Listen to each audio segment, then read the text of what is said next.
Hello, flat earth researchers, debaters and debunkers. Hi Liz, first in. Alright, I'm just letting you enjoy some music while we warm things up for our Saturday night chat.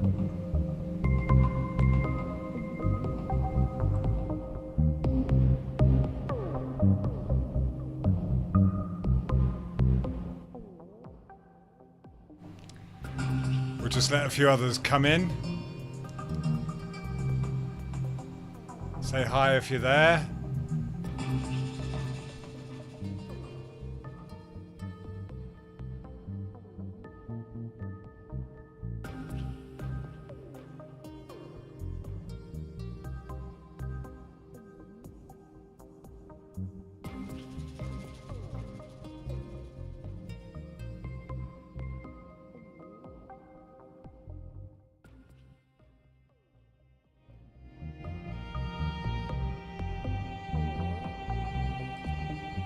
Thanks, Liz. Some of my own stuff. Did it like a long time ago, getting on 15 years ago. So, thank you. This one's called Anticipation.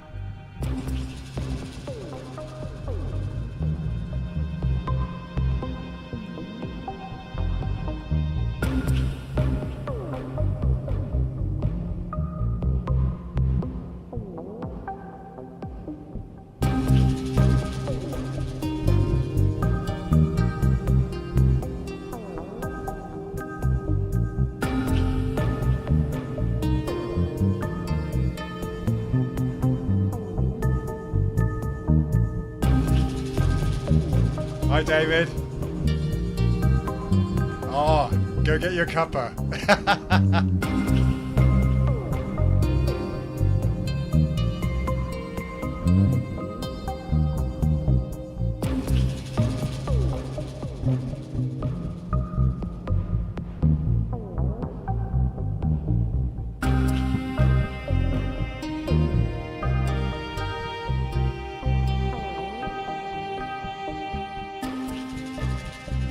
Hi Tommy, thanks for coming in. Is it on my channel? Not sure. This is like a second album that I did. My first one's on Spotify. It's called Serve Chilled. And I have put a couple of pieces up before on my channel. But yeah, I was thinking of refocusing on it, you know? Getting some more out there.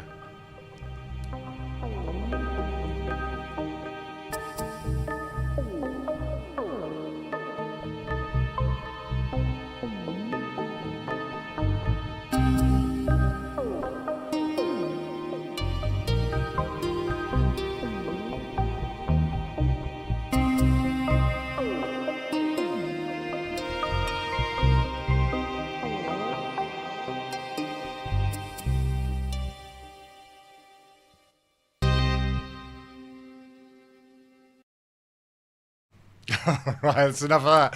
Thanks for listening along there. Hi, Chilster. Good to see you. It's good to see you, the same crew that was in David Banner's chat earlier on. That was a nice long one, David. You covered some good stuff there, so it was great to get in. And yeah, the music was God.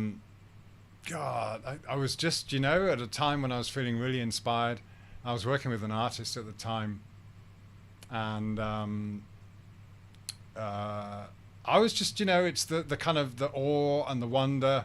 Sometimes you're in a rough situation, you know, but then you're also, you know, that there's hope, there's miracles around the corner. So this particular piece was associated with a painting that my friend was doing. He's a fantasy artist, and he was focusing on Ganesha, and he was kind of doing these fantasy paintings of Ganesha, and one of them was called Anticipation and Awaiting the Miracles. Well, it wasn't.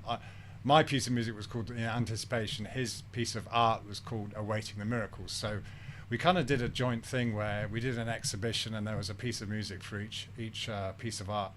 So Yeah, that's where that came from. It was just inspired by the whole thing that was going on, the whole Buddhist thing that I was experiencing, and the tropical surroundings, and just the mysticism of it all.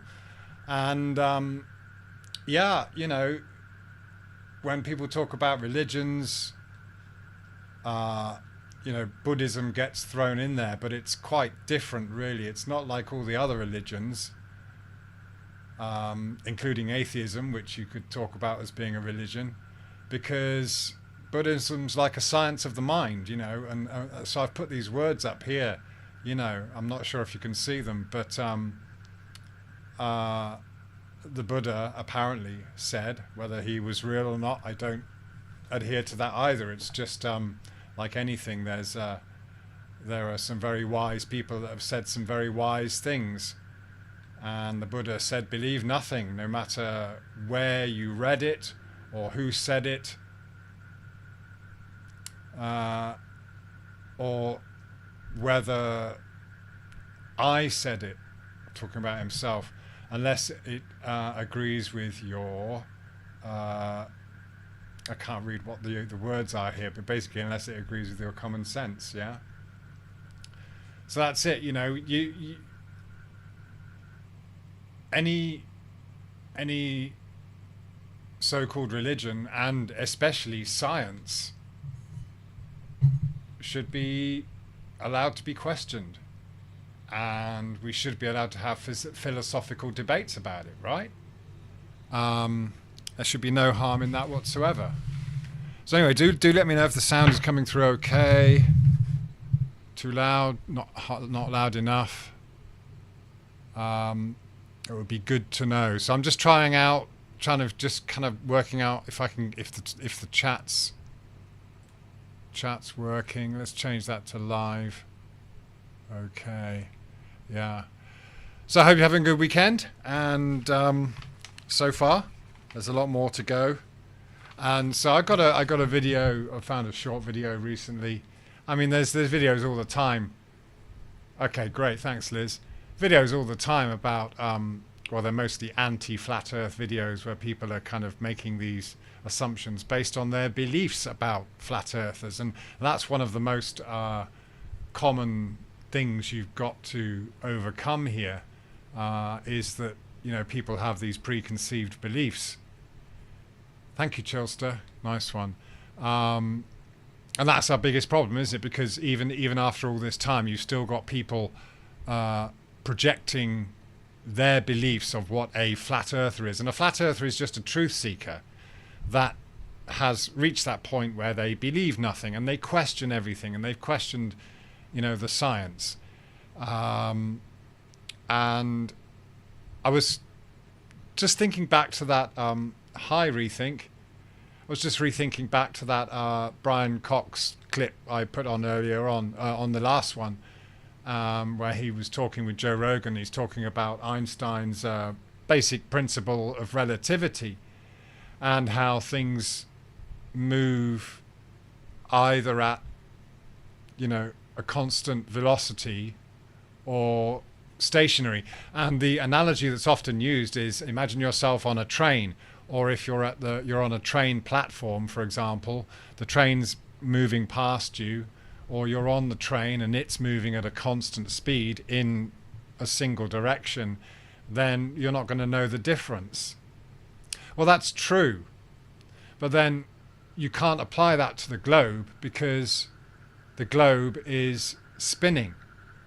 And even Newton worked out or understood that, and even Galileo, that linear momentum or conservation of momentum is the same. I mean, Einstein was just reiterating these things, right?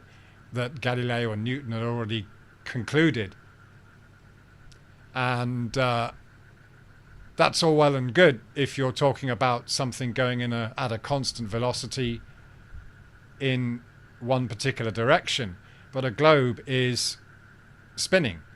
And according to science, or even the way the physics of this is described, then something rotating is under constant acceleration.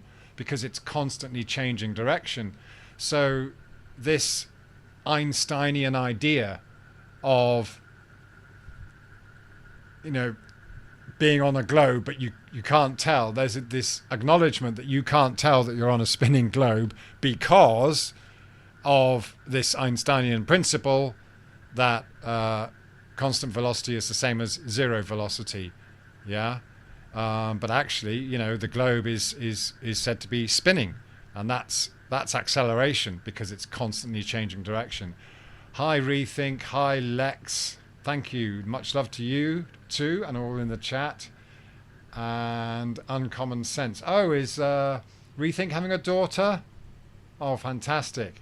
All right, Liz, you're keeping up with everything there. And is your daughter Liz back from Thailand yet, or still enjoying all the spicy food and the sunshine? Hi, Uncommon Sense. I'm not sure if I said hi to you or not. And I noticed you popped in on the last one quite late, so I didn't get to say hi to you. So hello again. Okay. Rethink doesn't want to talk about it. Okay, cool. Yeah. So it's funny, isn't it? Because it's very difficult to actually get some kind of engagement, proper conversation with people that, you know, have these assumptions about flat Earth. And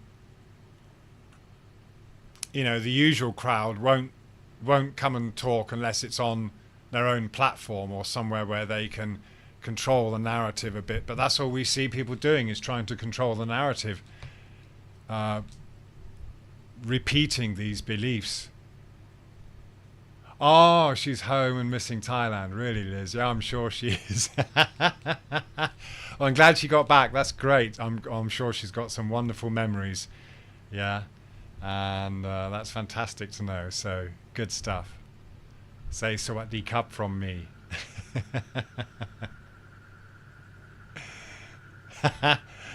Yeah, babies come when they're ready. That's definitely true. Yeah, definitely true. Yeah. I've got 5 kids myself, and only one of them really arrived on the doctor's orders. The rest of them arrived in their own time, and there is a big difference in the labour when that happens. Yes, you know exactly who I'm talking about. Uncommon Sense. Yeah, of course. I've had some nasty emails as well following the last couple of reaction videos we did about Duffy and Wolfie. It's amazing. I mean, you know, this is actually that gives me I shall bring up this one, this little quote here.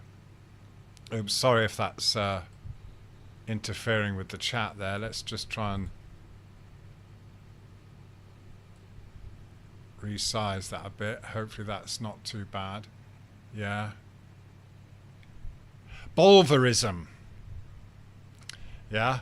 So I actually learned this word today because I was listening to the 24-hour Flat Earth channel, 24 live Flat Earth channel.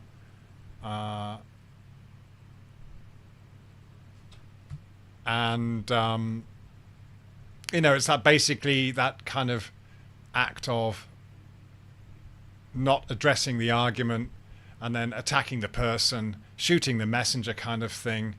All right, so bulverism is the kind of tactics we see all over the place, yeah, where, you know, no one will address the argument, such as the spinning globe Earth not fitting into the Einsteinian principle or those kind of narratives, yeah. The fact that they can't measure curvature, you can only imagine it, yeah.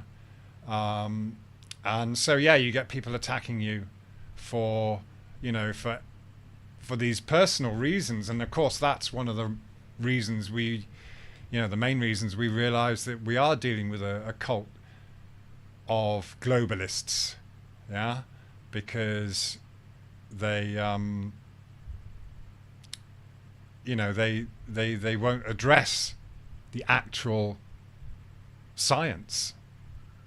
I know, and some people will chastise me for using science in that way. Oh, hi, Squirrel Sniper, you're in. Have Bliss, hello. You see Tommy Rogers here, so it's safe to assume this channel is not returned to curvatism. No, far from it. I did do an April the 1st little video saying I was going back to the globe, but yeah, that was just for a day.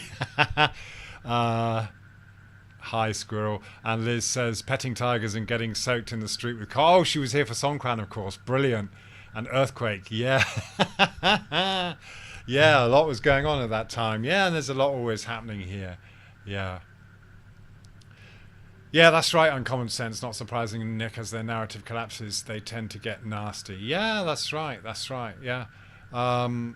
And, of course, you know, sometimes us lot get nasty in return, but it's not without provocation, right? It's not without a just cause, because, you know, if someone starts using nastiness against you, then, yeah, it's going to bring it out. Yeah, Nick, when they're triggered, it's because we've confronted their beliefs and identity is attached to them, so they feel violated. Yeah, that's absolutely it, isn't it? You know, and this is what it's all about, isn't it? And that's why, you know, this bulverism does stem from that belief, right? And it does come from that cult mentality. So, of course, you know, people assume that the flat earthers are part of some cult with leaders, and of course, the usual picture of a disc in space is put up.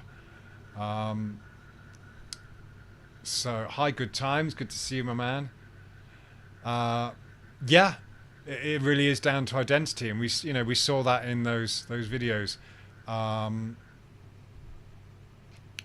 You know, with Duffy and Wolfie. I mean, it is all about identity, because, you know, the moment you do question it and you say, well, how do you justify this in the real world? How do you measure the curvature that you believe in the real world? And it's just like the response is, oh, you're just too thick to understand it. Yeah. And that's funny. That's the thing. You know, we were all duped into believing that we're smart because we've been taught to assume we're on a spinning globe because of all these indirect measurements. Yeah. Hello, Madeline. Sorry, Marlene, I'm sorry. G'day. I'm presuming you're from Down Under. Good to see you. But we know that you're on the same level as me. Yeah. And so, yeah, I've got a video queued up that we can have a look at. And see if we can pull that one off. So, let's see if I can bring it up. All right, this one. Okay. Good point on common sense. We're too dumb to understand it, or are they too dumb to question it? Yeah. Well, this is it. Again, it's like anything, isn't it? You know, you get highly intelligent people falling for things, and of course, you could use that argument against flat earthers. You know, oh, they've fallen for this narrative, but it's like, no, we just questioned it and found that people can't give you scientific answers, and yeah. You know, we are a cult of free thinkers. That's it. No one's trying to persuade you to believe in other models, really. And of course, flat Earth is more about down here, the reality of the Earth itself, which is, as we all know, measured to be level. And then, you know, people, of course, then when you talk about the globe and heliocentrism, then you're talking about a cosmological model, aren't you? So, and that's what the whole globe is, really. The globe is it's never about measuring the Earth. It's about a cosmological model. And of course, the globe has to fit into that heliocentric cosmological model by default, really. You know, it's not something that was arrived at by any measurement. We all know this. I know I'm repeating myself, but it's got to be said. Yeah. Right, yeah, that's a good point as well on common sense. Yeah, the narrative that we are tarded and believe in FE to feel superior because we're loners. It's not that though, is it? It's about, this is it. The Globers feel that they've got some kind of superior knowledge where the flat earther or the truth seeker is like, okay, I've realized that I know hardly anything. I've realized that I don't know these stories that I've been told. I realized that I've been following a belief, and that was a massive realization that hit me. Was that I was in a cult without knowing it. Yeah, I distinctly remember that feeling. It says, oh my goodness, and then you just want to get out of it. Well, not get out of it, but detach from that belief. High level kung fu. Well, true, yeah, true. On common sense, it is a religious ideology surrounding sun worship. That's true as well, and of course, yeah, the sun was put at the center by Copernicus et al. And yeah, but I mean, you do have that persuasive element in the globe because. Yeah, for example, I remember asking Will Duffy, about the globe belief, and of course it also includes the idea that the sun is 93 million miles away, so it is all tied into the heliocentric model, and of course it's those predictions of being able to say when the sun will rise or set, or when you'll see certain stars. Yeah. In fact, I can see, what's it called? Is it called the Big Dipper, the one that looks like a saucepan? I can see it when I look. I suppose I'm looking north. If I look south that way, I can see the Southern Cross at night, and I look that way, I can see what I think is the Big Dipper. I'm not an astronomer really, but of course it's a different orientation to what you might see in the UK. But it just makes total sense really when you really look at it and you just imagine yourself traveling under it and seeing it from that other point of view.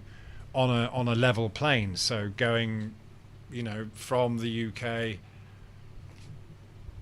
in a straight line, and those local stars wherever they are under you. So yeah, it's all predictable, and of course you can describe it in terms of geometry, like a dome.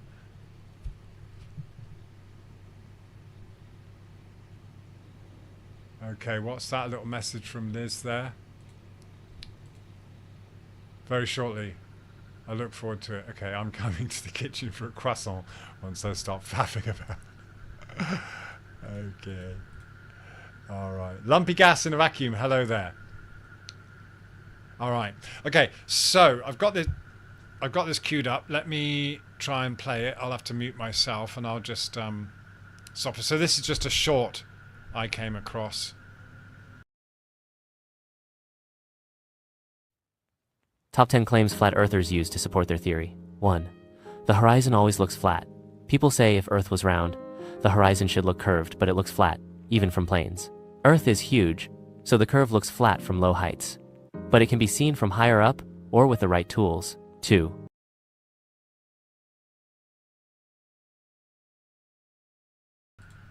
All right. Yeah, you know that first one, the horizon is flat. Well, yeah, and that's what you expect to see on a flat Earth. And people will say, oh, but that's what we'd expect to see on a globe Earth, locally flat. And then you get up high and you can see curvature. Well, no, you can't. Yeah, and of course you've got that contradiction where people will say that the ships are going off down below a curve in the distance, at a few kilometers away. And that's supposedly evidence of curvature, but again, that's not what's always seen. This is just rhetoric. That is the cult rhetoric that we hear. Yeah. So, yeah, the horizon's flat, and it is always at eye level as well. And yes, if you're going to claim that you see a boat going over a curve in the distance, then of course, being on a globe of equal proportions, then you should see that curvature left to right. But we know we don't see that, yeah? So, yeah, it just doesn't, the argument doesn't fit with reality. It's a contradiction. And, the observation that is passed off as evidence of curvature isn't evidence of curvature. Yeah. Uncommon sense. Oh, have bliss. Notice when talking about a sphere, they keep saying round. Yeah, they do that. Yeah, and that's the thing, isn't it? It is the Earth flat or round? Well, yeah. This is it. This is actually a big issue, because we're talking about how language is used, and it's really important. It's if you are concerned about language or beliefs, then you'll watch your language, right? Yeah.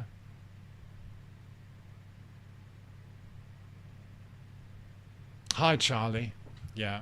So yeah. Okay. So this guy was pointing out the flat Earth argument, that the horizon's flat. Yes, that's one of them, and the horizon is always at your eye level. And people will tell you that the horizon drops. Well, again, it's supposed to on a globe, but it doesn't actually do that. Yeah. Right, lumpy gas in a vacuum, round can be flat. Yeah. All right. So anyway, let's go on to the next little soundbite from this guy. Again, this is probably a video done in AI just to get the hits. They put the tag flat Earth in there, and as long as they're debunking flat Earth, as long as they're making fun of it or arguing against it, then they'll get the views. This one's got like 50-odd thousand views.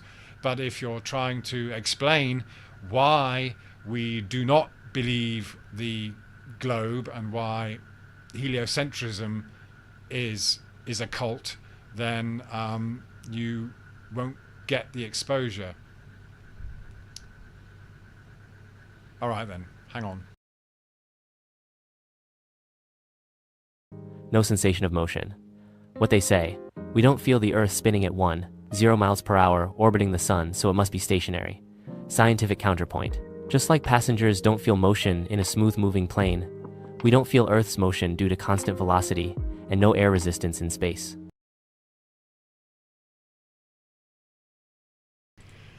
All right, so that was, this highlights the point I was making earlier on, right? Okay, in Einsteinian principles, which you can agree with, when something's going at a constant velocity, it's no different to zero velocity, right? It means it's just traveling at the same speed in a single direction. Yeah, there's no turning, there's no stopping or starting, there's no acceleration, right? But yeah, so then he's got this analogy of being in a plane that's going in a straight line, or a train that's going in a straight line at constant velocity, forgetting that he's trying to defend the idea that we're on a globe that's spinning, and that is a constant change in acceleration, right? Yeah. This is just it's so simple. It's such a glaring hole in the narrative. Yes, lumpy gas, angular momentum is probably the word I should have used. And it's what's that? What are you saying? Angular momentum is measurable as acceleration. Exactly. Yes. Exactly. It should be measurable. So, to say that we can't measure the Earth spinning and we can't measure the curvature but then defending and claiming that it's still a globe spinning in space is ridiculous. Yeah, because it goes against actual science. It goes against Einsteinian principles, and it goes against reality. Yeah. Have bliss, except the plane is not cabrio.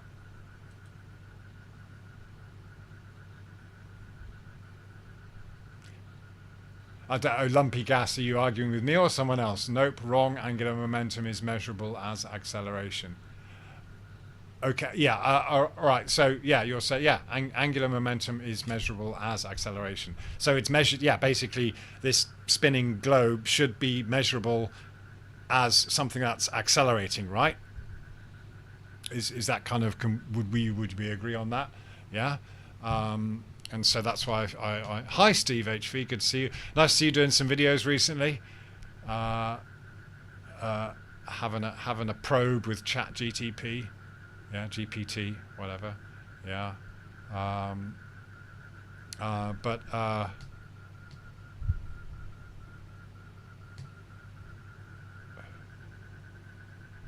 lumpy gas in a vacuum says not should be. No, no, no. It must be measurable as acceleration. Thanks, not you just pointing. Okay, I think we're kind of on the same page, right? Yeah. Spin should be measurable as acceleration. Yeah. I agree. Yeah. Okay. Liz says, I didn't manage to measure the pitch on the plane. I couldn't work on how to do it. Oh, no worries. No worries, Liz. The flight tracker on the display in the seat in front of me had a pitch and still it didn't change much. Yeah, I mean, obviously, this is it. I mean, we all know. I mean, it's like... it's great that you kind of thought about it and stuff.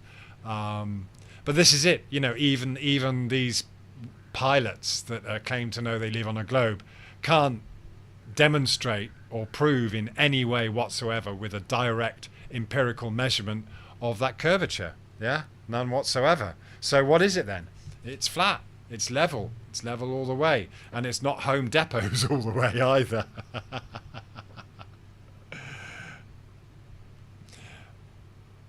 What's that, Steve? Aren't the GPT quite accurate though?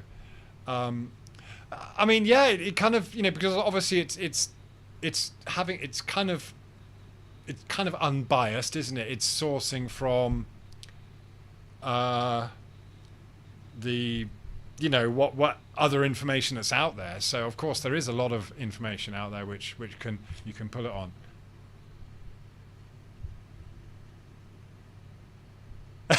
Okay, Lumpy, cool. Doug Anderson, hello there. I'm curious what your explanation is for the 24-hour sun in Antarctica. Is it that it's fake? No, I do not believe that it's fake. I did not know for sure, and I still don't know for sure, really, what's actually happening with the sun. But one of the things I did realize early on in this whole investigation is that obviously the globe is very much, as Uncommon Sense said there, is very much based on, you could say worshipping the sun, putting the sun at the center. I mean, you can worship the sun in a way that obviously it's life-giving. We need it. I mean, I enjoy the sun. But it is central to our lives on Earth, isn't it? In many ways. But this is it. You realise that the globe model is just a model, and it's based on looking at the sun. And so I don't disagree with the findings, and I wouldn't argue that the sun doesn't do a 24-hour circuit. But as David Banner pointed out earlier on, it's like they did actually track the sun. It's a local sun. And what's the sun actually doing? I mean, we've just grown up assuming that we are doing this orbit around the sun.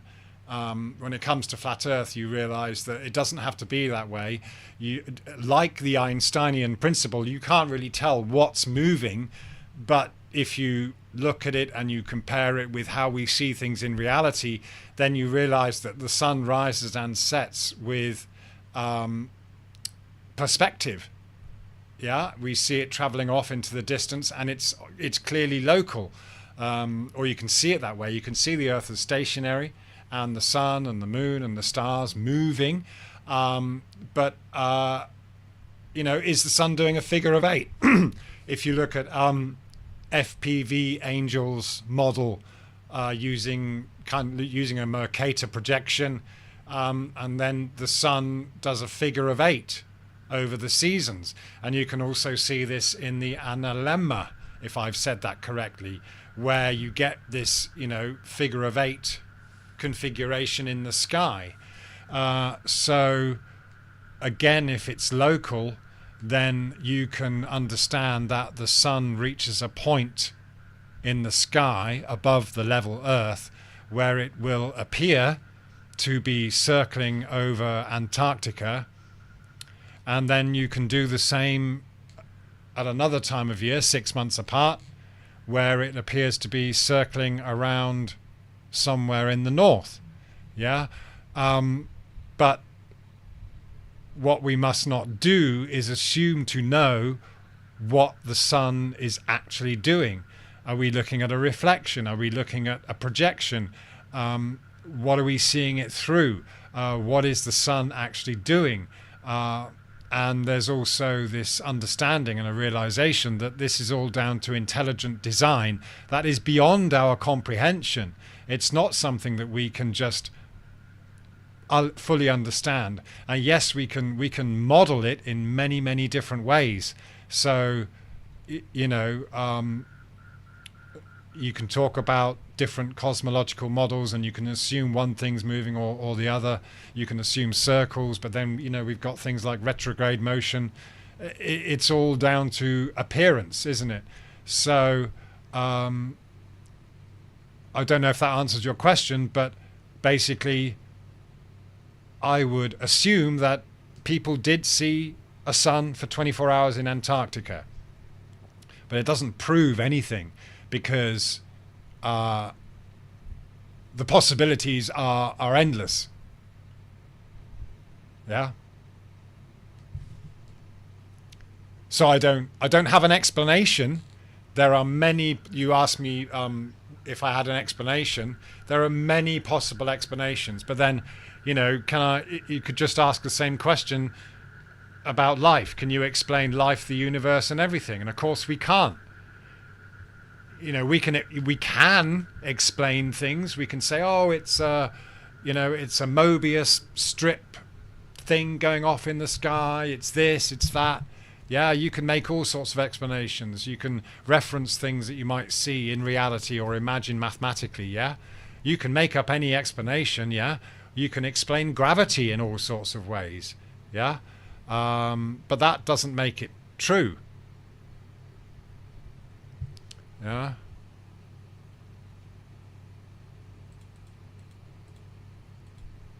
Mr. Cheswick, hello there.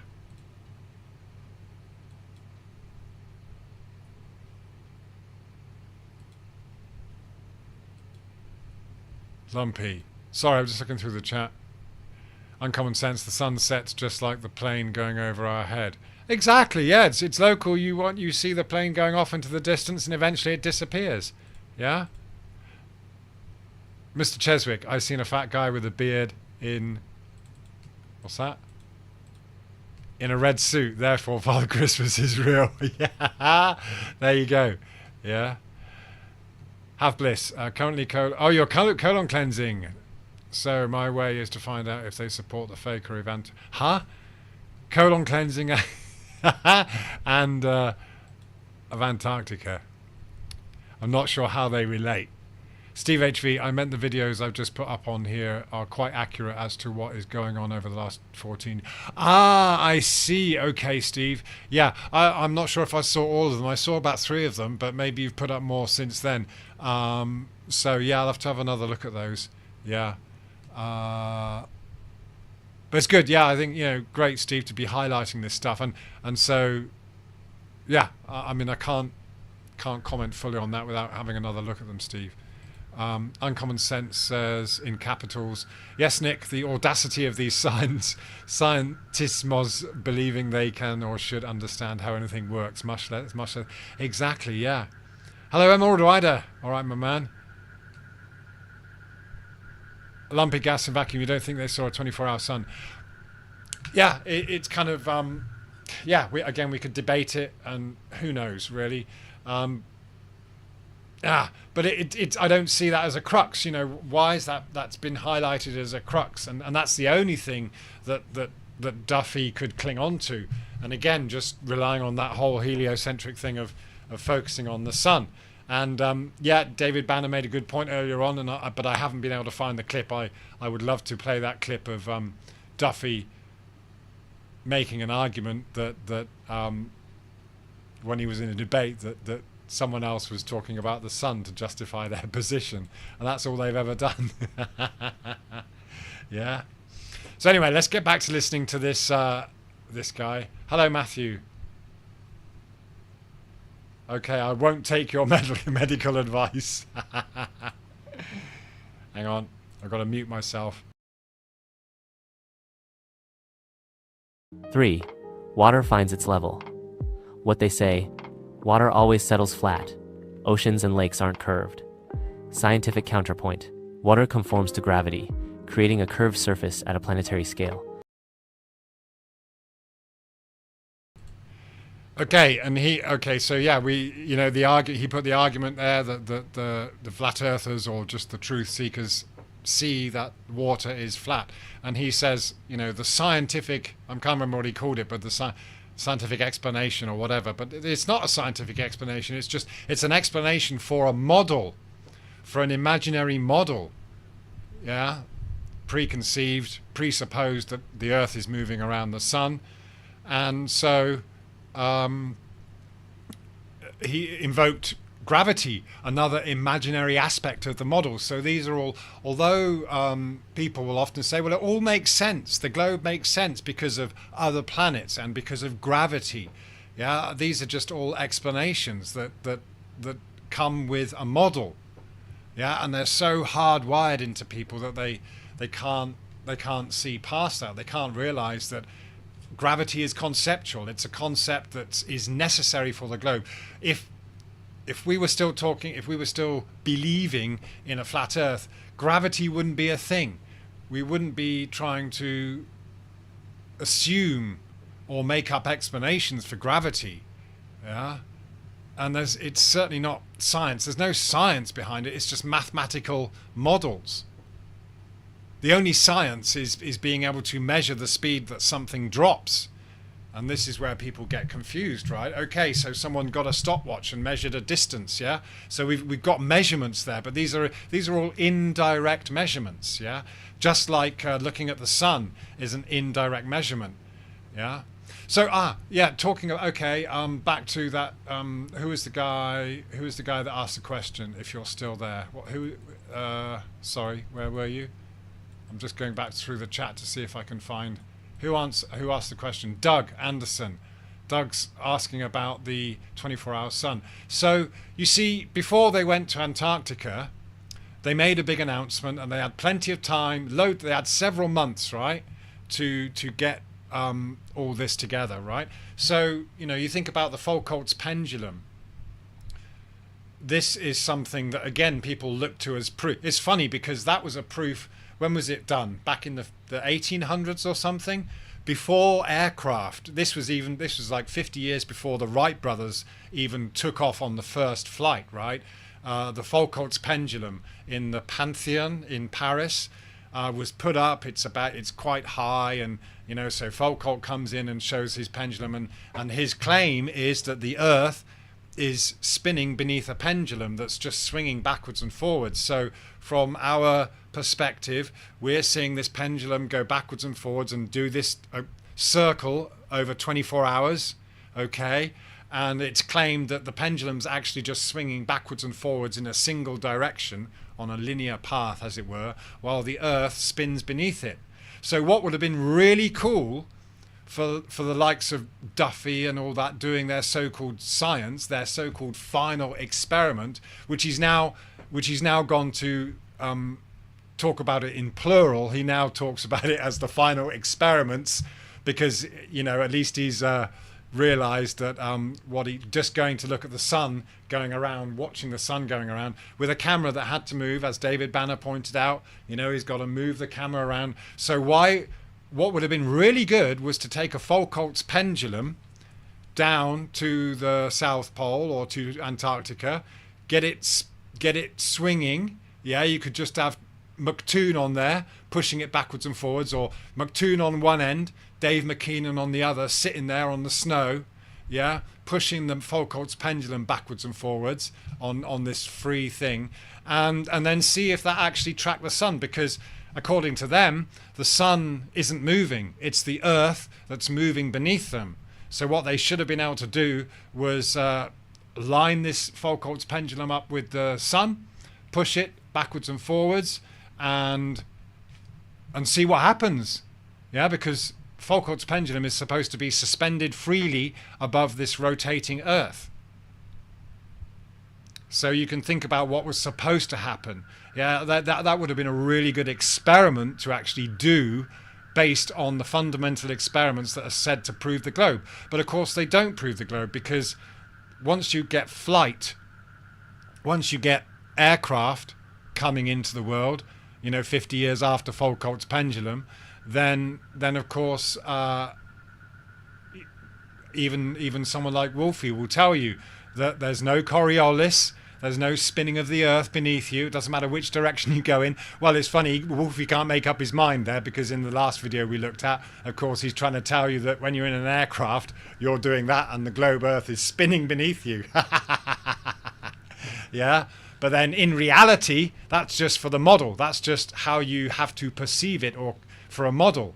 In reality, that doesn't happen. In real aviation, that doesn't happen. You go from point A to point B. Yeah? And then they talk about flight plans.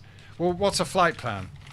All you got to do is you take a coordinate for your departure point. You take a coordinate for your destination. Yeah? You work out how far it is, and that's already done. The distance doesn't change. Again, another straw man put out by many people, many anti-flat earthers. They highlight these map projections and they say, oh look, it gets wider. Yeah, but basically, flight planning doesn't ever account for any curvature. All you're doing is plotting a course with a departure point and a destination point, covering a certain distance. You work out how much fuel you're going to need for traveling at a certain speed. Make sure there's some left over for emergencies or for doing circles before you land. Yeah. So you just work out that based on the speed and the time. Yeah, has nothing to do with any curvature. Yeah, the only thing about flight planning that has anything to do with curvature is this idea that the coordinates are global coordinates. Yeah. So how about you do this Foucault's pendulum experiment next time you go to Antarctica. Yeah, make a prediction. Yeah. So we know that water is level and water does flow down curves. It's amazingly crazy. It's funny, isn't it, when you actually kind of come to realize this, that reality demonstrates to us that water flows down curves. So the glober should, in that case, have to differentiate and make a direct measurement of bendy water going down a curve that they believe exists but not flowing. But the moment water reaches an incline or a curve or it isn't contained, it will flow. Yeah. And so we've been just led to believe something that totally detaches from reality.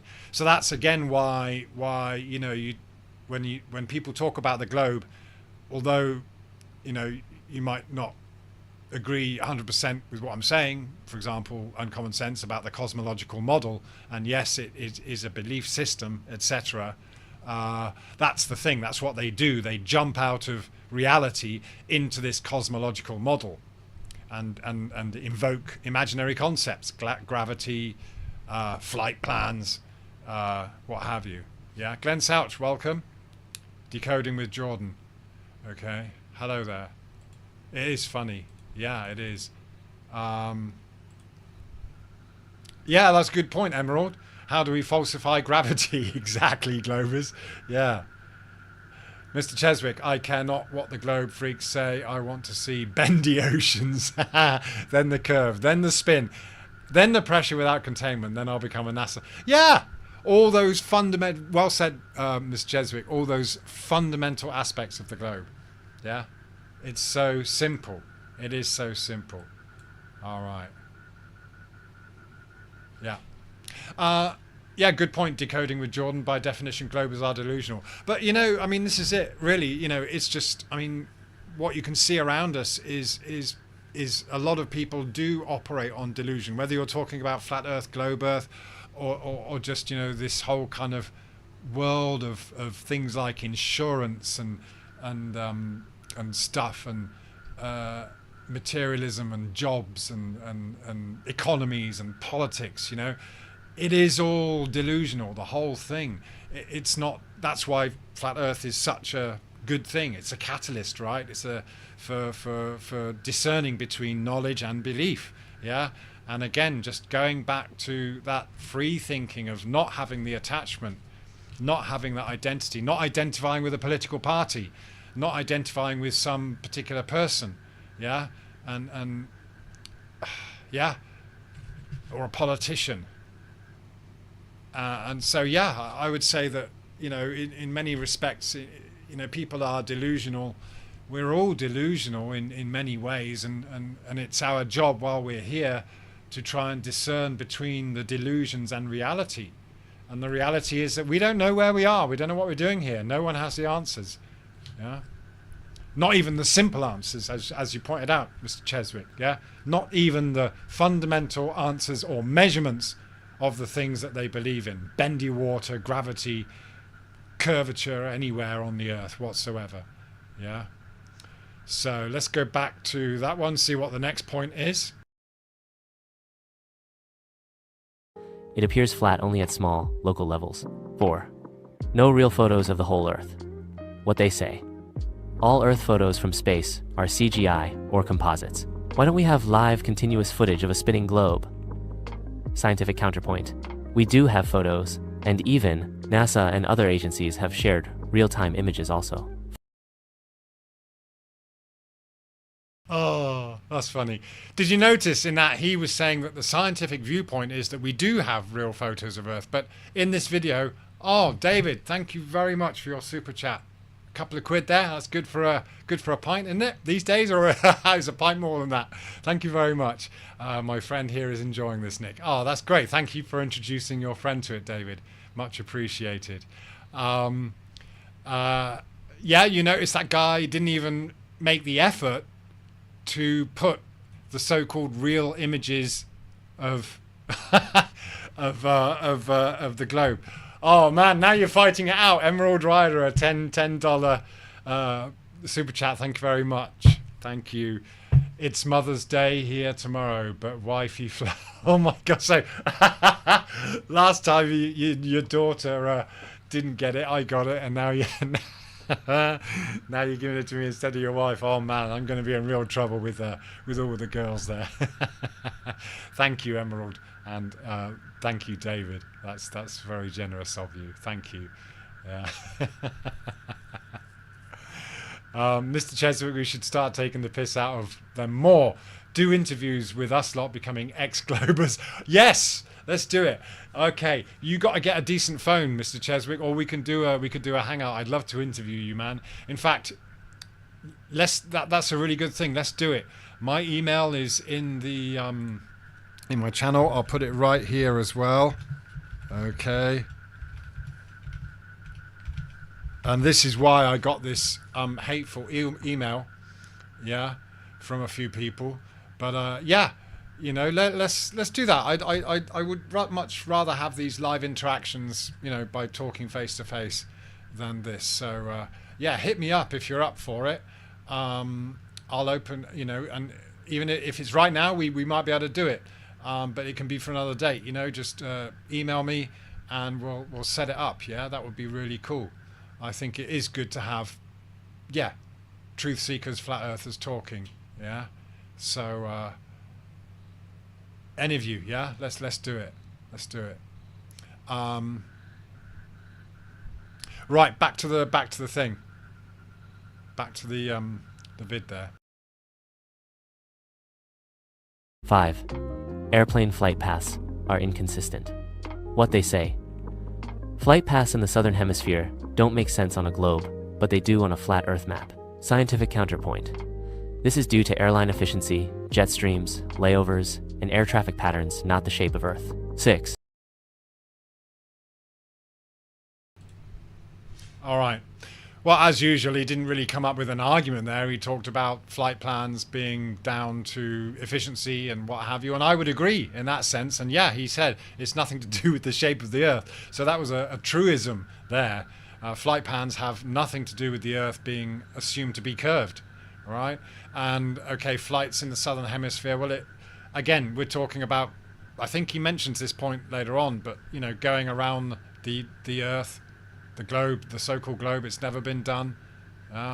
Never been done. So let's just go on to that now. So he didn't really make an argument there. The Antarctic ice wall. What they say. Antarctica is not a continent but a giant ice wall surrounding the flat Earth and holding the oceans in.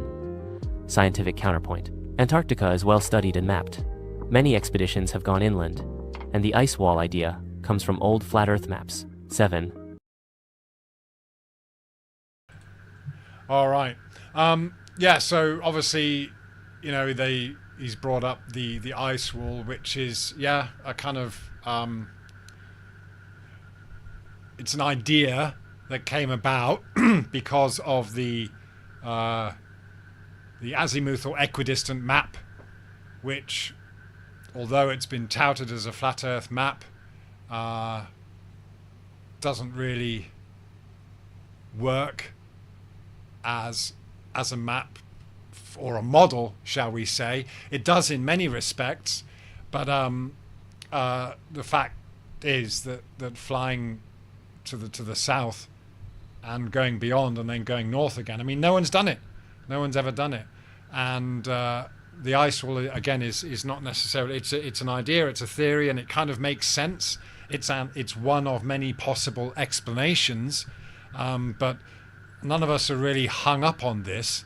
We're not claiming that there's an ice wall. And if you do know how maps work, which people like, pilots claiming to be globe earthers should understand, then you understand that the azimuthal equidistant map is just a projection with that azimuth on the North Pole. And if you're traveling around the world, wherever you're going, then your azimuth is where you are. So if you're in Timbuktu, that's where your azimuth is. And of course, if you're using a map projection, then everything will change around it. Yeah. So yes, I mean, it can when you make your azimuth or AE projection from the North Pole and you don't have another pole, then it can look like there's an ice wall. But just as Australia looks more stretched out, that's not what's actually happening. It's not actually changing size. So it's a straw man argument. It's a fallacy to assume that an azimuthal equidistant map is a flat Earth model. Again, this is the only thing that Duffy and his final experiment have literally capitalized on this false narrative, false dichotomy, and then creating a Hobson's choice out of this claim. Oh, the globe predicts and the flat Earth predicts. But again, as I pointed out right early on with Duffy, is whenever he talks about the globe, he's talking about a model, and whenever he talks about the flat Earth, he's talking about an assumed model from that AE map projection. So nothing really against David Weiss, for example, who of course has created an app that shows an AE map, and it works in many respects because you can tell the time, you can show where the sun is. But then when it comes to Antarctica, actually nobody really knows. There's huge swaths of land which apparently are just white on a map that no one goes to. If you look at Antarctica, there's about a third of it that's divvied up into these different sections and time zones related to the countries that are directly north of them, whether it's Denmark, England, Germany, France. They've all got their little bits of Antarctica. But on the other side, where Antarctica would be coming out on that vast ocean where there isn't much landmass shown, that's all no man's land. That's not claimed by anyone. And so it's not really mapped properly. In fact, Admiral Byrd, I tried to remember his name last time, but when Admiral Byrd was going to the South Pole, according to this ancient documentary I watched, they were supposed to go to the pole from these different directions, from what they would call south, from at least 3 points, 3 different directions on the Earth. But that point where they were going to cross Antarctica to meet at the pole from the opposite side to, say, South America, they didn't get there. It didn't happen. Yeah. So again, there's this assumption that everything converges at the pole, but that's never been proven in reality. It's only ever proven in a map that no one can actually validate or confirm. Yeah. Yes, Emerald Rider, that's right, isn't it? You don't point a compass down or up, do you, Globies? Yeah. All right.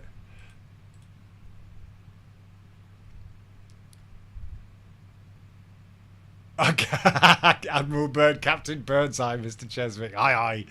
Proper job, innit? Charlie, beautiful day for a scoot. Steve HV, those FE maps and models are strawman fallacy propaganda, disinfo maps and models, so GLERFs can use the argument from ignorance fallacy as a response. Look, it doesn't work on flat earth, therefore the... Yeah, it looks like you were going to say more, Steve, but exactly right, isn't it? Yeah, this is it. They've picked up on that, and yeah, you should, anyone with discernment should see that for what it is, but you'll see the same old thing being said, yeah, by these GLERFs. Yeah, they just won't listen to reason. They won't detach from their belief and that identity they have.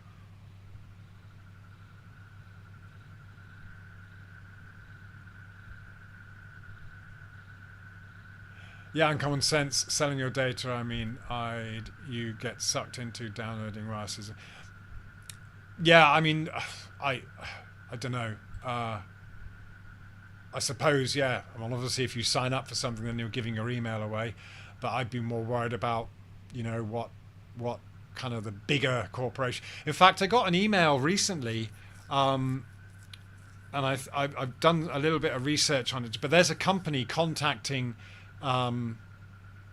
YouTubers and offering to pay because they want to use content so that it will they say they're going to sell it to teach AI, but I've had a little look into it, and it's just the usual promises of money, trying to dangle juicy carrots in front of people to get them to give up their rights to their work.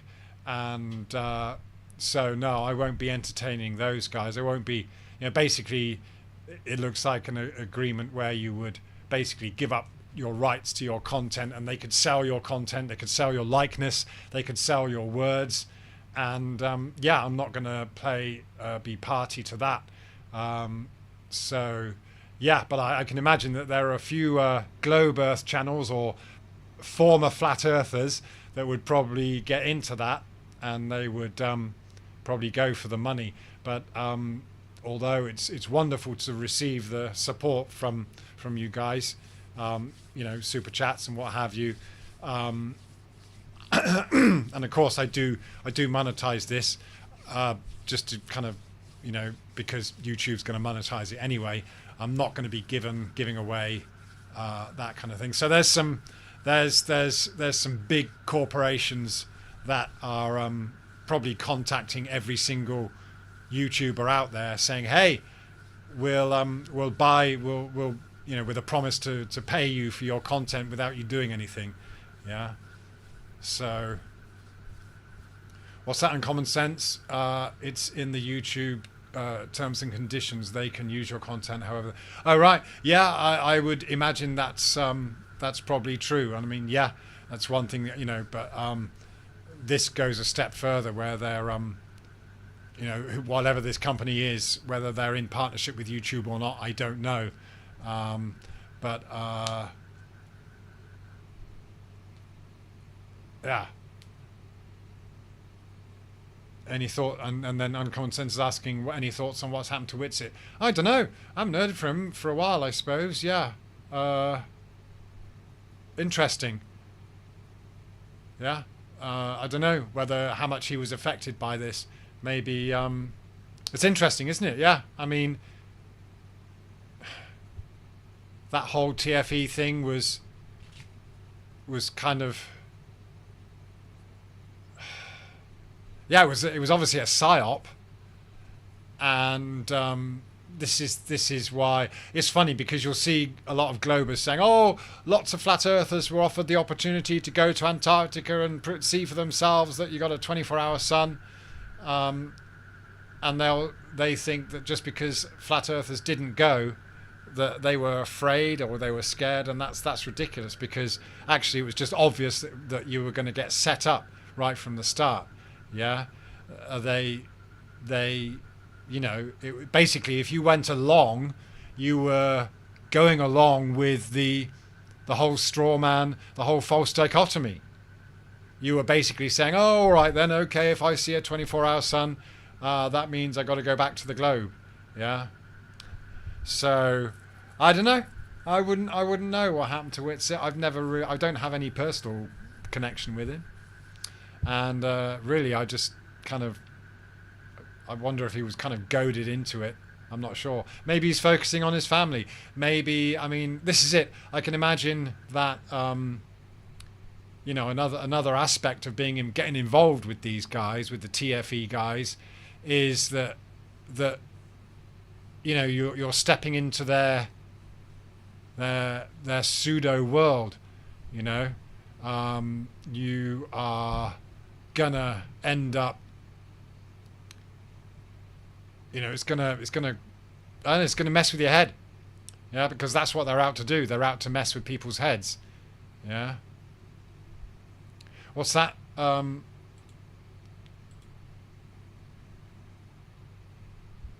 Dabbing good. Whitsitt is still a flat earther and putting in work. The others were involved in crypto, and the SEC said deny FE or prison. Okay, all right. Mr. Cheswick, if Will Duffy was a penniless bum, nobody would give a hoot what he said. It's only because he's got a few quid that they give him the time of day. Yeah, it's like, it's like hanging on to something. Oh, I'll have a bit of this, a bit of that. Oh, someone's paying, I'll go along with that. Yeah.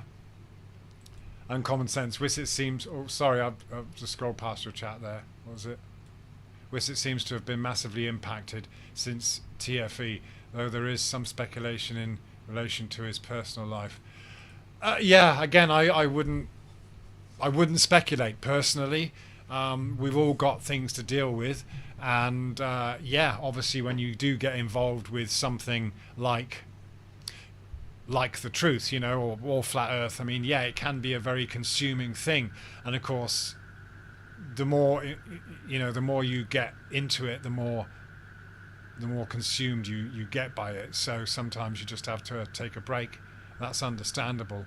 I mean, you do get to a point where you realize that this is it. It's it's pointless to argue about it. It's pointless trying to persuade people to even break free from their globe earth belief if they want to stay in it, and if they identify with it so strongly. You're just going to meet resistance. The only people you really need to be interested in are the truth seekers, and it's not about trying to convince people of things either. It's just let go of all those beliefs. Yeah. Really, we're all kind of beyond that, aren't we? We're all kind of beyond arguing about it, and any debate or argument that you have with someone should just be, hey,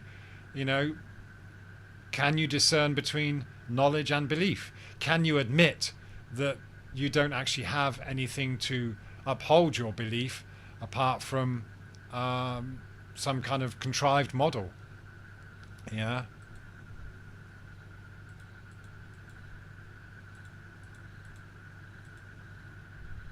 On a plane, hello there.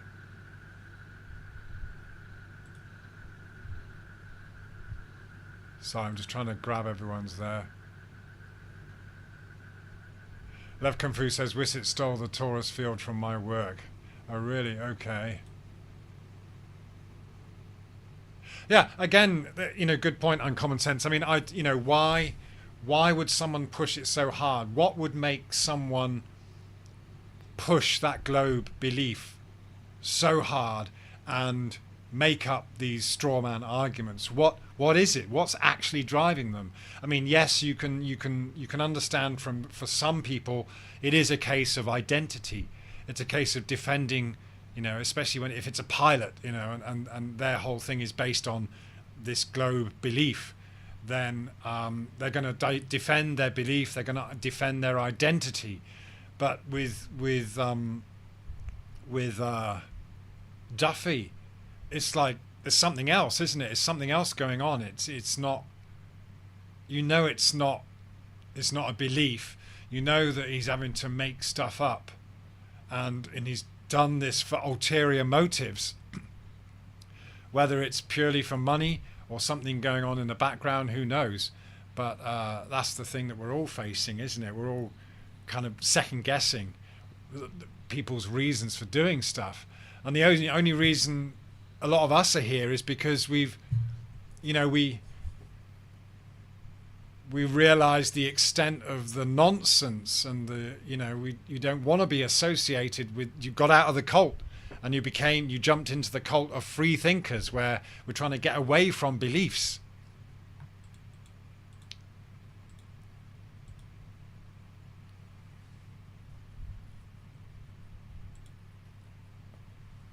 Conley, hey ChatGPT, superimpose Jaron Wissett and Duffy's faces on the Apollo 11 post-flight press conference video. Yeah. Someone covered that recently, didn't they? Who was it? I can't remember who it was talking about the press conference there. Yeah, good point. Uncommon sense, especially someone who's only just arrived on the scene out of nowhere. Very suspicious, yeah. But obviously, very well versed in the arguments, in the the fallacies, right, that we've all heard over and over again. So it was just reinforcing the bullshit there. Yeah. Lev Kung Fu is from the presentation I did on banners. The stream was taken down. Dabbing Good Bob threatened legal action when they introduced it on Globebusters. Ugh, yeah, politics. Bloody hell. Emerald Rider, how would we ever know there is never an original thought? Just why? Okay, yeah. This is it. Yeah, I mean, that's one of the realizations as well, isn't it? That thoughts and beliefs and emotions they all create this turmoil, and that's all going on in the mind, and it impacts us physically as well, right? And so part of this whole truth-seeking journey is to observe those thoughts, get away from those thoughts, understand what is a belief, understand where we get caught up in all these things, and be free from it. That's all we're trying to do. Is we're trying to say, hey, you can be free. You can be free of all this. You can be free of the animosity. You can be free of the cult mentality. Yeah.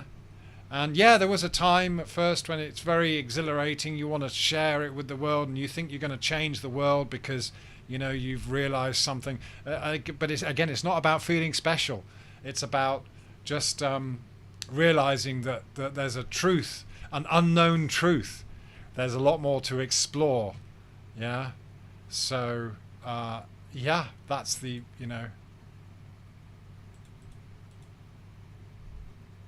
Brian A. Metz, we've been gamed hard. Yeah, that's true. Yeah, Emerald Rider, all we know is what we experience and are. That's my reality. Yeah, and this is why, I love those words by the Buddha. Let me just bring that up again. The Buddha quote, believe nothing, even if I said it. Yeah, this is the only so-called guru or head of a religion. And Gautama Buddha, as they talk about him, is just one of many Buddhas throughout the eons, right? It's just the one that we all know about. Apparently arrived on the scene around the same time as Jesus, or a little bit before, yeah, and so on, or Muhammad even, yeah. But he's not telling you to follow him. He's saying, don't follow me, don't believe what I say, don't believe what I tell you. And don't believe what anyone tells you unless it agrees with your common sense. Yeah, and surely that is a really solid mantra to live your life by. no matter who said it or who it's attributed to, right?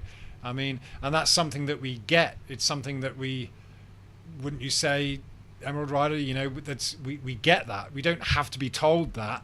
We kind of there is a realization that you come to once you clear out all this clutter and you really are seeking the truth. That's the thing. It's not an easy path, is it? It's the globe and any kind of belief is the path of least resistance, whereas getting to the truth is like cutting through the brambles and the all that stuff. And it's not like you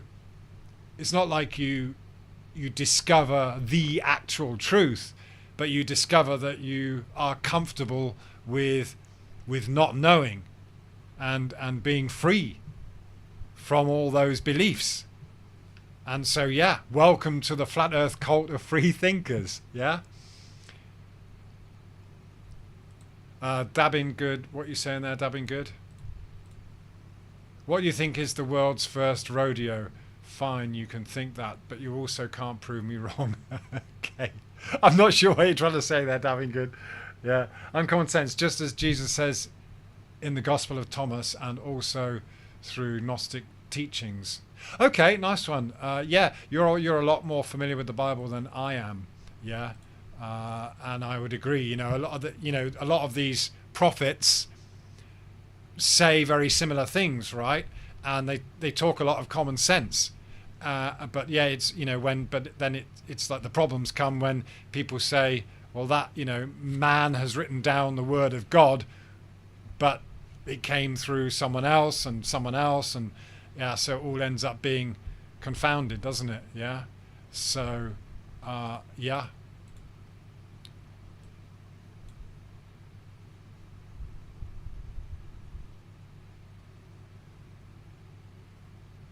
Thank you, Emerald. Yeah, exactly.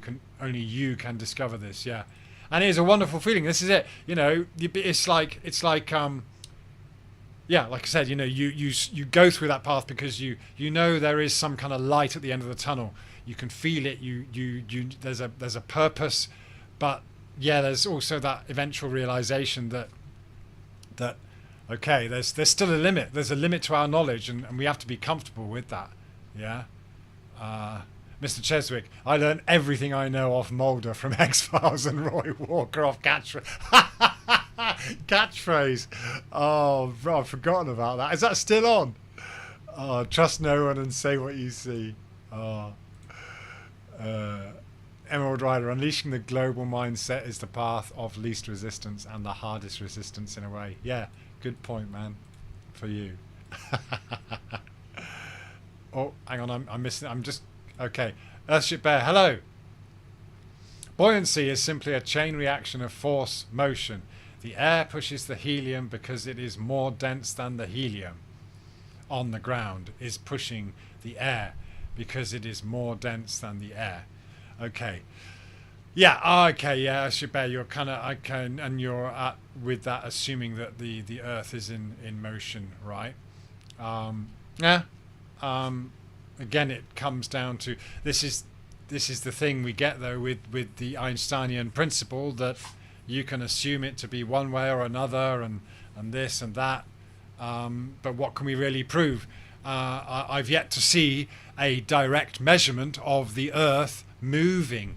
Yeah, I would happily accept that. I accept the explanations. I accept the hypothesis as okay. Yeah. You move something, you create pressure, but then we do again get to this problem or the situation where something moving at a constant speed or something stationary doesn't necessarily create pressure, or you still have that pressure. We have that pressure on us, but only acceleration is something that we can measure. So yeah, this is just where I get stuck, as I keep saying, Earthship Bear. It's like, okay, I can accept the idea, but it's not something that we can prove through a direct measurement. Just as no one can prove the motion of the Earth, yeah, alleged motion of the Earth through any kind of direct measurement. So we're stuck, yeah, we're stuck there.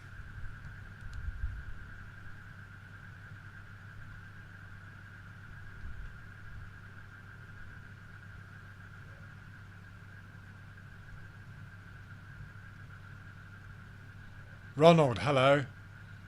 How does an expanding universe contain a vacuum? Ah, good point. Yeah. Really good point, Ronald. Yes.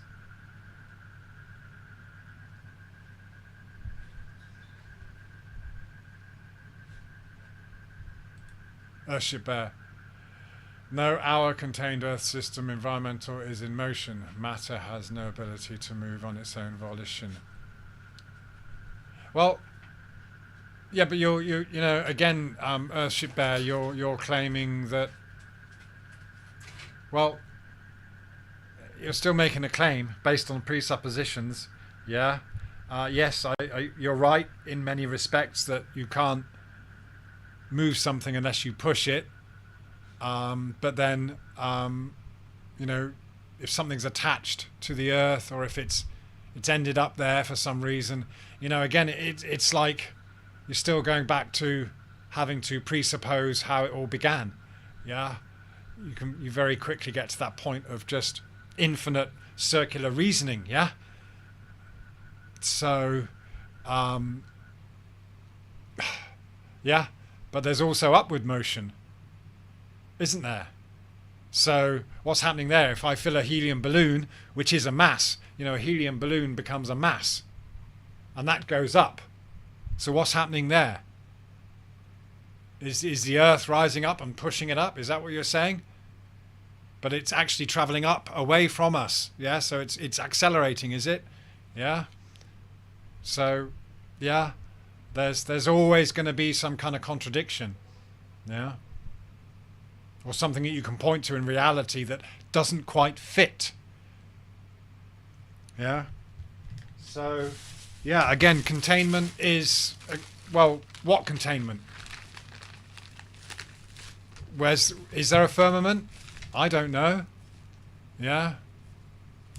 People say gravity is a container. And then you can debunk that because you can't, you know, actually see it or measure it. Well, we can assume there's a container because there's pressure, but that's also assuming that there's a vacuum on the outside, which is that's just another space fallacy, yeah? Where everyone's assuming what's going on under the Earth or around the Earth or outside the Earth or in the sky, yeah? That's all just assumptions and presuppositions, and then, you know, you're kind of attempting to you know, create the foundations of a model.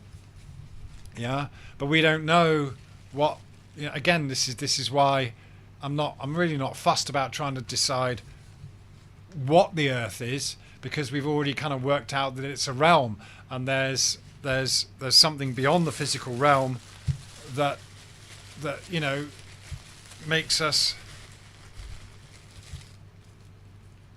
kind of imagine all sorts of things. Yeah. And yeah, like Uncommon Sense says, we're all electrical beings. So there's a whole thing about electricity there, isn't there?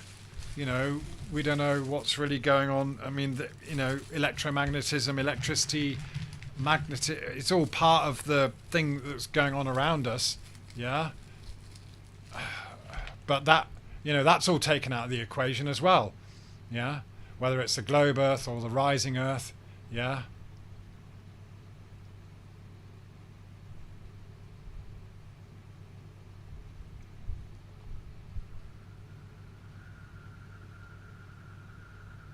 Sorry, I'm just before I get back to this clip, I'll just read through the comments a little bit more. I'm missing a lot of them. Sorry if I'm missing your comments. Yeah. Emerald Rider, reality destroys any notion of fantasy. We are rising. Yeah. Yeah, it's it. This is it. I don't see any direct evidence. Yeah. Hang on a second. Yeah. Like the bag we got from the church. Yeah. Where is it? Oh, it's downstairs. I can't see it. Oh, well, I don't. Was it beside the staircase? No, it's on the table by the door. Yeah. All right. Sorry, just in dealing with family stuff, interruption. Yeah, but this is it. You know, it's like, yeah, we can entertain all these ideas and stuff, and cool, but to insist that it's only one way is kind of silly, because again, if there's no direct measurement, then what have we got to insist upon?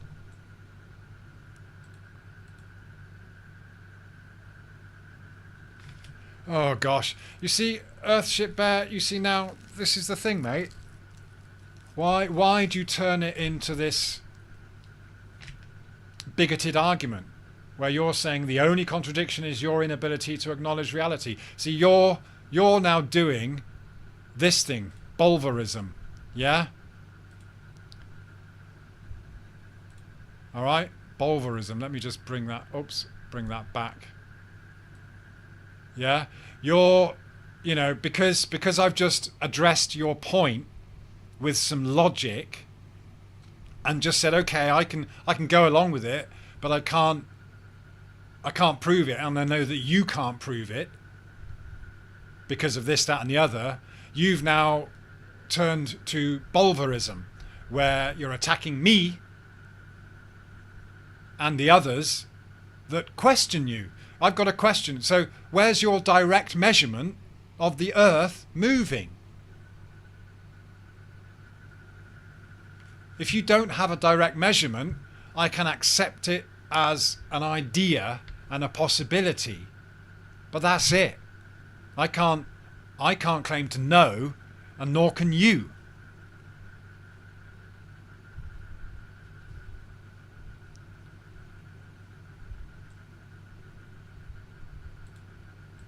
So this is what we get. We get bulverism. So that, it doesn't. It's an interesting point, because whether you're talking about whatever kind of Earth or cosmological model you're talking about, or whatever belief, yeah. If it comes to bulverism, when you're doing these, you're attacking the person, you're avoiding making a direct response, yeah, to a direct question, and then saying, oh, you're too stupid, or you're too ignorant, or something like that, then that's just bulverism, yeah, and that's just how the Globers are, or anyone trying to defend their belief. Yeah, it happens all over the place. Yeah.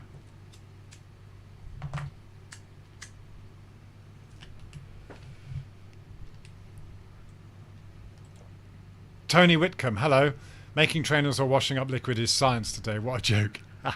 On a plane, it's far too complicated. I wouldn't understand. Okay, maybe I'm a bit behind in the chat now.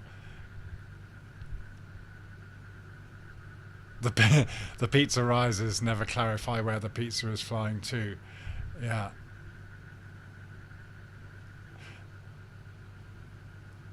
Yeah, uncommon sense. An object in free fall is falling. The clue is in the name. Yeah, dabbing good. It was a new one for me today, so I thought, yeah, that's a good one. As I said, I heard it. I heard some guy talking about it on the 24 flat Earth stream or whatever it's called. So yeah, he was talking about bulverism. I thought, yeah, I'll steal that one. That's a great one. So there you go. I love these words. It's fascinating to learn new words, and there's words we can learn all the time.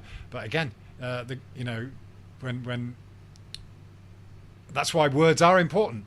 Yeah, so like discerning between constant velocity and acceleration. Yeah, okay. Oh, hello, Blood. Nice one. Roger Ledwell, good morning. It's evening for me, as you can see. It's dark out back. It's gone, no, what is it? Yeah, it's gone midnight for me now. Yeah, but I was seeing, yeah, beautiful skies now, beautiful, lovely skies. It's the rainy season in Bangkok, but when it clears up, it's beautiful. Just as I said, I can see the Southern Cross that way, and I can see the stuff going on in it. I can't always see Polaris. I can if I got a clear view of the horizon, yeah.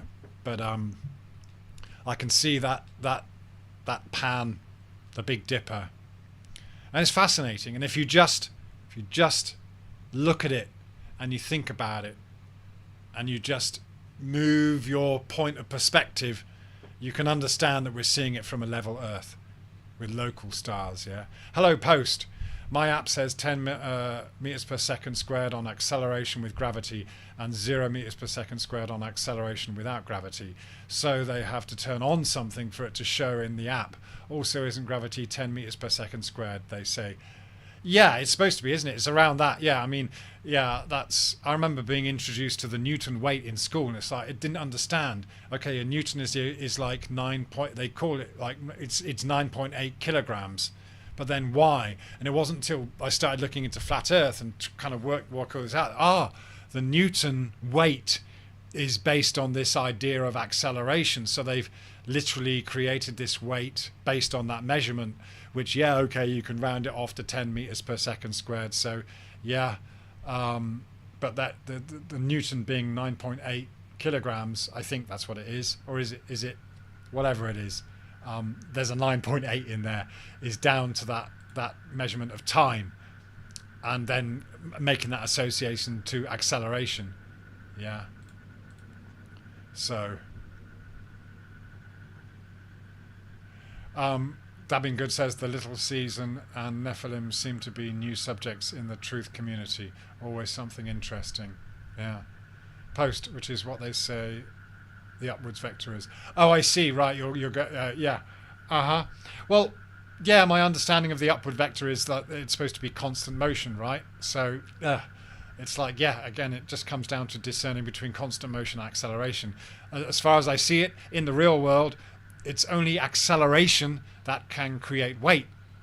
Yeah, in that if you're going to say that force applied creates the pressure on something, that only happens with acceleration. Once things have reached a constant speed, then, you just as well be in free fall. You should be able to, detach yourself from that reference frame, and you're free of it. Yeah. So again, I understand the concept. It's like, yeah, okay, you can say that something in free fall is just staying there and the Earth catching up, but that doesn't agree with everything else that's going on around us. You're just isolating, and that's what the kind of, this is where the mistakes are made, this compartmentalization of physics, yeah, where they just isolate things and forget the big picture. Yeah, so this rising Earth thing is kind of isolating some very segregated aspects of real world physics, and making assumptions about them.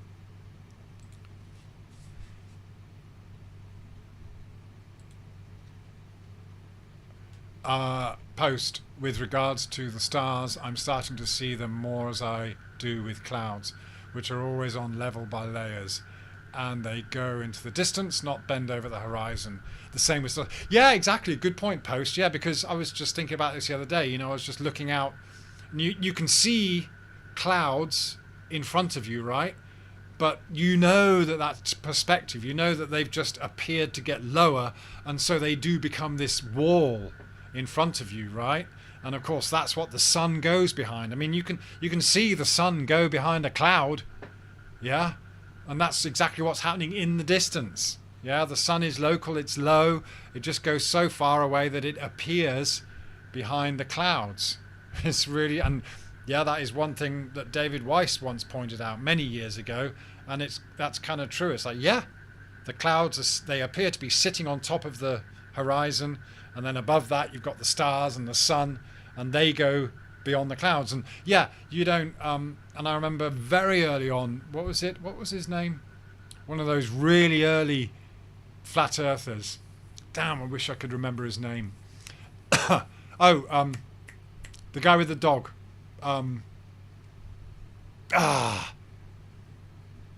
it's not Sparky. Someone will come up with it. His channel name's his dog's name, yeah. But he pointed out that you don't see stars actually sitting on the horizon. There's always a gap. There's a blur. There's a, and that's what the horizon is. People talk about this horizon drop. Well, there's not a drop. It's just this band of convergence. Yeah. There's a limit to how far we can see across the surface, and it will appear to end at some point because we can't see with any clarity beyond that.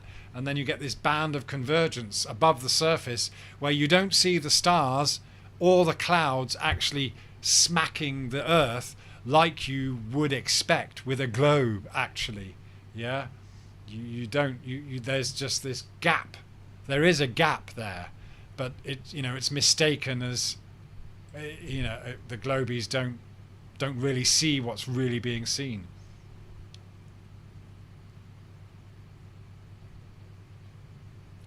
Earthship Bear, let me entertain you a bit there.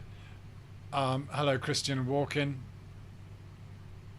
Earthship Bear says you cannot move air water without the air water reacting differently to that motion. No reaction in free fall. Explain. I did explain. Yeah.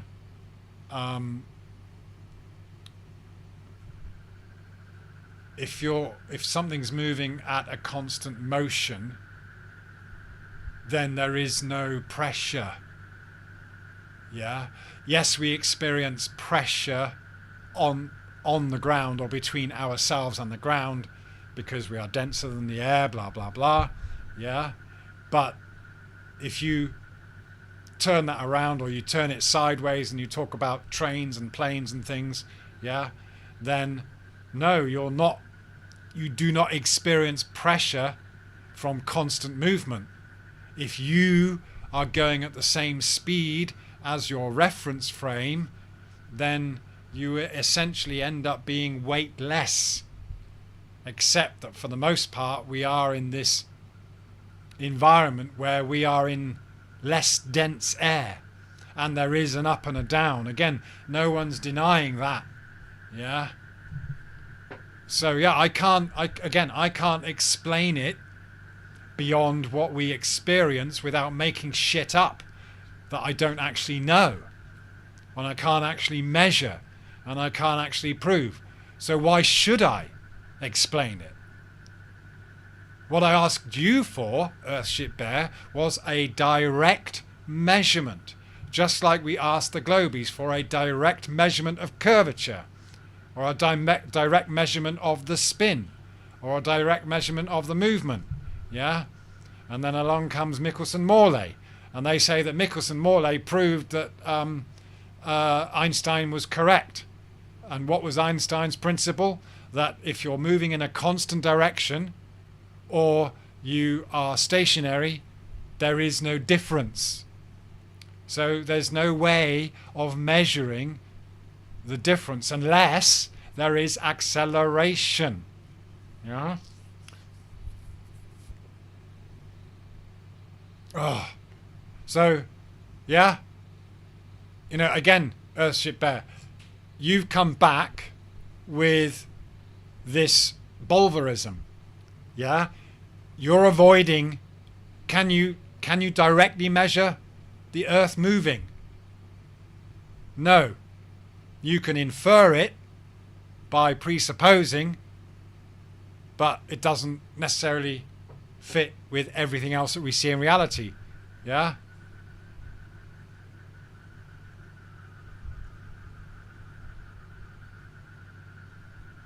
Mr. Cheswick says on a plane now, no deal, FE and Sci-Fi Dan is giving it away for free. Oh, I'm not sure what you're on about that one. Okay. Harmon Walker, hello. Stinky Cash, yes. Stinky Cash, yes, thank you. I knew someone would come up with it. Yeah, he was on the scene really early, like 2015 or maybe before, I don't know. But yeah, I remember him saying, he's just going around asking people, so do you see stars on the horizon? He's like, no, you don't. And it's true, you don't.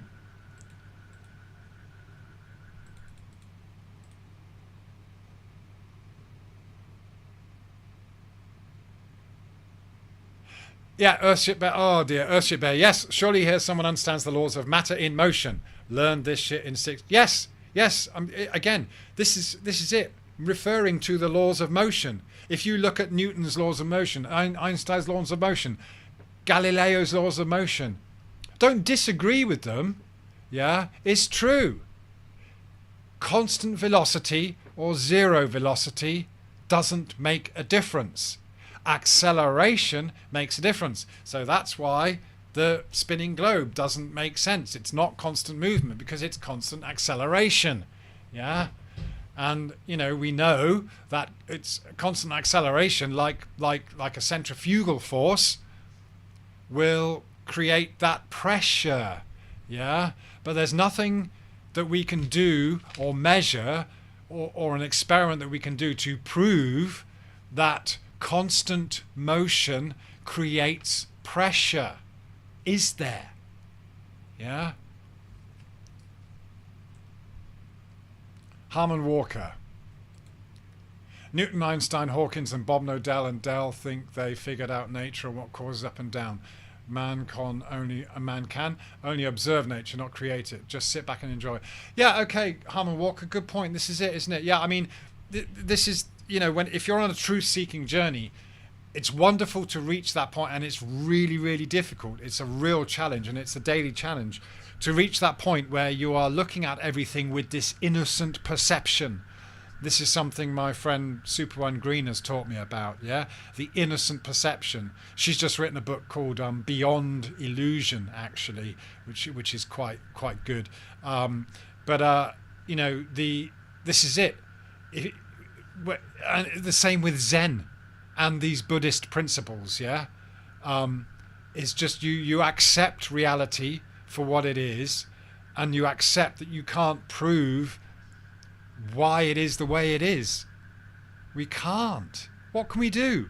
We can't jump out of the reference. We can imagine it, yeah, but if we can't directly measure it, and if we can't do an experiment that proves it, the whole thing, then where are we? We're lost. We're lost in this imaginary world. Yeah. So yeah.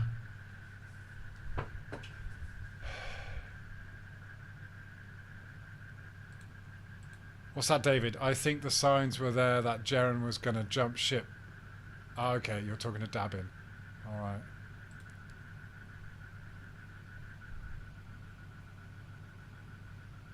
What's that, Roger Ledwell? Oh, hang on. I'm missing some chats there. Mr. Cheswick, I heard Jaren is defending the Katy Perry garden. No, is he? I can't wait for him to say, yeah, man, the moon lander is like totally legit. Oh, dear. Yeah. Well, yeah. We know this is it. We know that appealing to authority is what they want. And I think we all know that's what people will do if they want to go along to get along. Yeah. Oh, I'm missing so much in the chat. I'm sorry.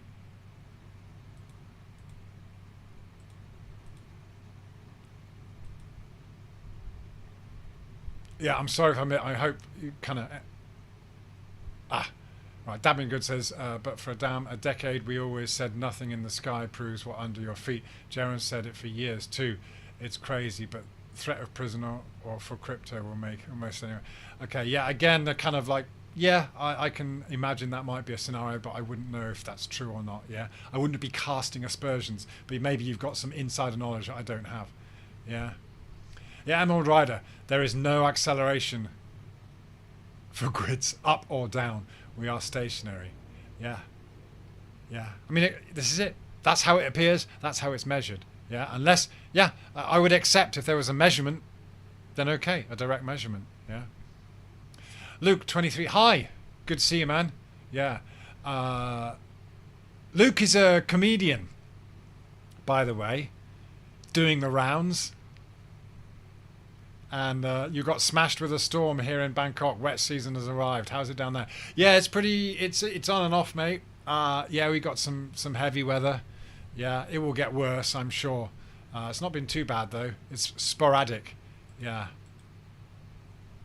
Mr. Cheswick, I heard Joan is defending. Oh right, you yeah. Yeah, that's mental. I mean, again, if you can't, if you couldn't see through the moon landing thing. But this Katy Perry thing, I mean, it's just a typical example of all that bullshit in the present day, yeah, where you've got these, these glamorous females, pop stars. Oh, don't forget, what's his name? The 90-year-old Star Trek actor, yeah.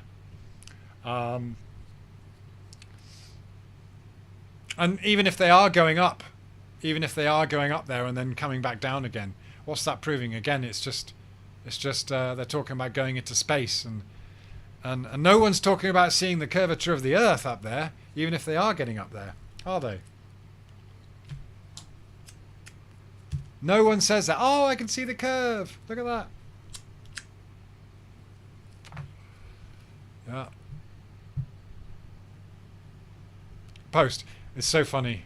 In the 5 minutes I managed to listen to his Higher Side Chats interview, lowest score of all episodes. Good work, team. He says that meme was created as a reaction to his flip. Oh, yeah, because Jaron was on Higher Side Chats. It was interesting listening to that. I couldn't get through much of it, to be honest. Yeah, but yeah, you can hear his heart's not in it.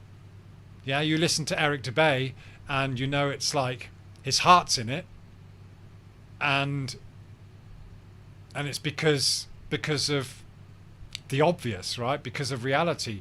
You listen to someone defending their belief in the globe, and you know their heart's not in it. You know that. It could be Neil deGrasse Tyson, you know, whoever. You sense it, you feel it, yeah? Yeah? But when someone tells you the truth, and also admits that, you know, they're not telling you to believe something, but just pointing out reality and saying make up your own mind, that resonates. Have Bliss, is the Harmon that keeps spamming here the same one that is a big journalism sponsor? I've no idea.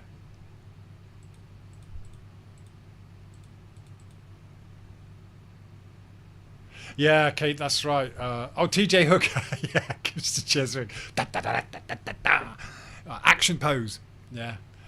Oh, I forgot. We're supposed to be looking at this video, but the chat's great. The chat's really entertaining. Yeah. Like Katie and William sitting in a rocket. Yeah. It's funny. It's like, yeah, he goes from one studio to another, doesn't he? William Shatner. That's the one. Yeah. Christian Walken, even Globers admit that the Blue Origin spectacle was staged. Yeah, that's it. It has been a bit of a wake up. It's like, yeah, the more they do it, the more they try and push this narrative, the more obvious it becomes. Yeah. And, you know, I think, you know, it's funny because actually the younger generation they're not necessarily dumbed down by the whole internet thing. You know, they are good at using discernment, because actually, you know, if you've been brought up in the YouTube generation, you will have actually heard about all sorts of scams and things. You know, you actually can end up with quite a bit of knowledge that you might not otherwise have, just from hearing from other people and their experiences. Yeah, so that's a good point, Conley. There'd be a lot of plane crashes if it was moving.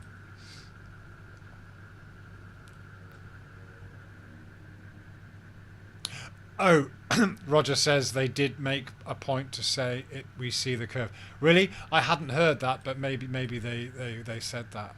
Yeah. Okay.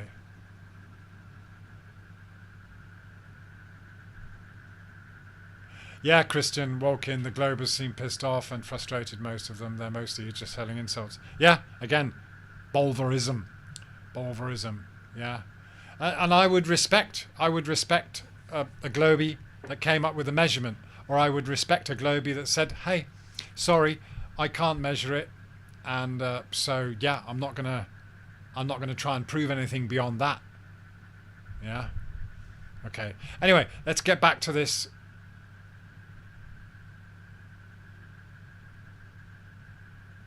Oh, Conley, what's that you're saying? Eric DeBay posted a Luciferian video about how bad God is. He has good flat earth content, but his spirituality stuff is a little disturbing. I'm not... Okay, maybe I've missed that one. Yeah, so I wouldn't know what to say, but all I can say is, I suppose, in that respect, that, you know, if you're following a certain religion and you're believing that God... You've got this picture of God. Again, you know, the moment you add the label God, then you get into this thing which isn't an innocent perception, yeah? I mean, can we really say what God is? Okay, intelligently designed realm, yes, but why, how, you know, if we are believing certain things, if we're believing in heaven and hell, you know, you could consider Earth, this realm, as a mixture of the two. It could be heaven, it could be hell, yeah, depending on who you interact with, depending on what you do, the beliefs you follow, and things like that. Hang on a second. Yeah. Did you place my sketchbook anywhere? No, I didn't. That must have been you. Yeah. This is it. So, you know, in some, I mean, this, to assume that we know what's beyond this realm or what's beyond death, that's something that the Buddha didn't talk about. You know, Buddha was asked, is there infinite life? You know, do we go to heaven and things like that? And he wouldn't answer these questions because he wouldn't claim to know. Yeah.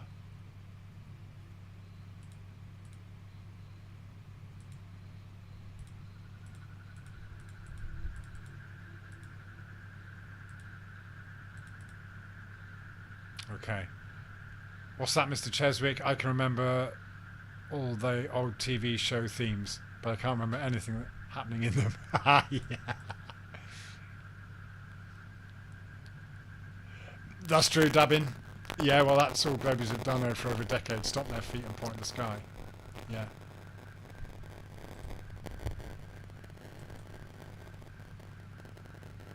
Yeah, again, I mean, yeah, Emerald, good point. I mean, it's like, yeah, you know, anyone you come across, it doesn't matter. Again, this goes back to, and it's kind of like that bulverism point, right? Just because, you know, you might agree with a lot of what someone says, whether they're left wing, right wing, or even a globe. You know, you can have a conversation with a globie about lots of different things, but then you talk about flat Earth, and all of a sudden, you know, toys get thrown out of the pram, kind of thing. So this is it. You know, you're free. You're totally free to take the things that you resonate with and disregard those that you don't. But if someone says something, then okay, it's okay to look at the reasoning behind why they said it. And if we don't understand the reasoning, or if we haven't experienced that same thing, then okay, that would say to me that, all right, I have to do more investigation. But we're all free to make up our own minds, and just because, yeah, you know, you don't have to agree with everything someone says. You're allowed to disagree with this and that, and that's why I've called this the flat Earth cult of free thinkers. We all know it's not a spinning globe. We've all got different ideas about what it could be, and we're all free to talk about that. And of course, we are ultimately talking about, you know, life, the universe, and everything.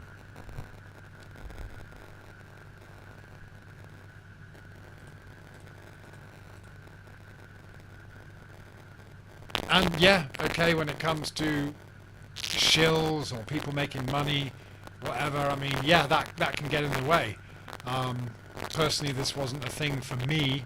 I mean, yeah, I do get that people saw flat Earth as a vehicle, yeah, and you know, someone like, for example, Nathan Oakley freely admits that he's a YouTuber, and he saw flat Earth as a trending thing, and you know, whatever, and each of these people in their own ways, all these different people that we all know, they've done great things to bring attention to this whole thing.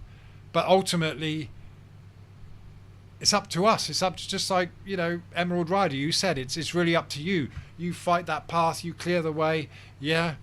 You find your own way, man. Yeah. Hi, V. Thomas. Who's the cult leader? No one, hopefully. Hopefully we're not following anyone. Yeah, that's the whole point, isn't it? I like that. Nice. That's nicely said, Squirrel Sniper. We're all here to walk each other home. Yeah, that's true. That's true.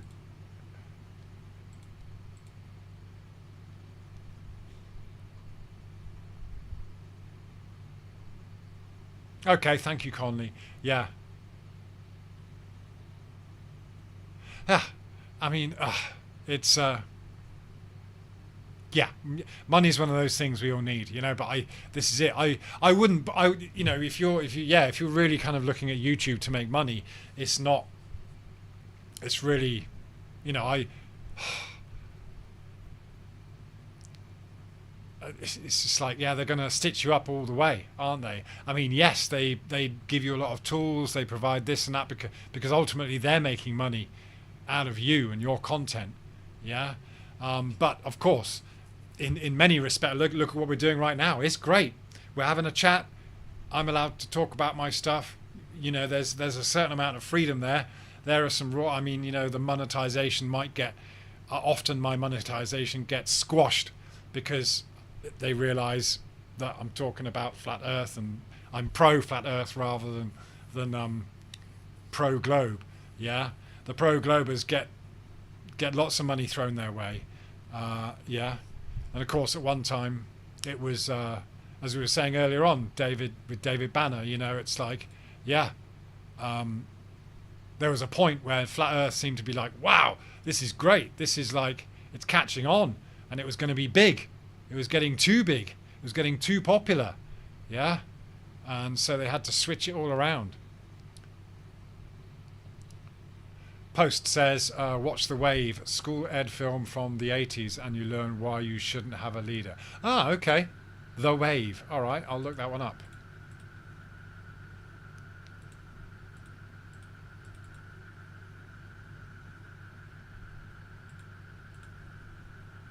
Justin Johnson, hello there. Dabbing Good says, I think you just state your theories and ideas, and if they don't match another person, so be it. No reason to berate them. Yeah, that's cool, isn't it? Yeah. Yet here we are. Hello. Why is it so important for flat earthers to talk about the shape of the earth so much while 99% of the rest of the world? Okay, well, that's a fallacy. 99.9% of the rest of the world don't even mention it. Where'd you get that from? Well, this is it. The thing is, yet here we are, it's mentioned all the time in words like globalism. Yeah? If I say the word Earth, then the picture in your mind is going to be of a spinning globe going around the sun. Why is that? Because it was mentioned in the first few years of school, and it's mentioned in every textbook. It's mentioned in every science thing. Yeah, it's mentioned in every sci-fi movie about aliens or this or that or whatever it is, a disaster movie. Yeah, it's mentioned all over the bloody place. We are surrounded by globe propaganda. So that's a fucking stupid thing to say, that 99.9% of the rest of the world don't even mention it. The globe gets mentioned all the time. It's on British TV every 15 to 20 minutes. The spinning globe is there in your face. Yeah. And that's the thing. It's taken for granted. It's taken as a done deal. And all the narrative that goes with it. The whole thing. The evolution, the Big Bang, you know, all these so-called scientific explanations that have not an iota of any science or scientific measurements to back them.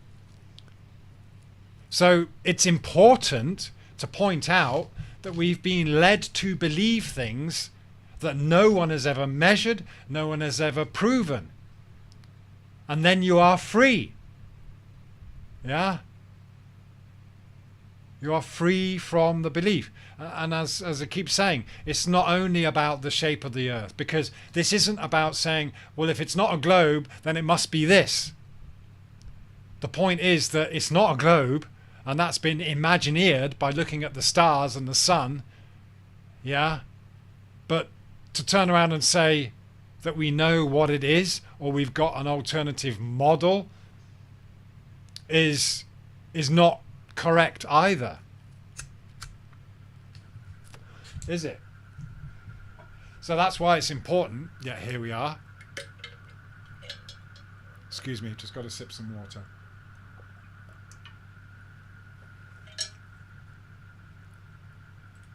Yep, 42, Conley.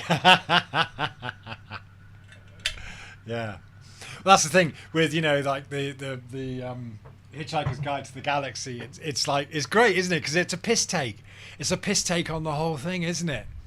It's like, yeah, we can all be philosophical and this and that, but are we really going to arrive at the answer?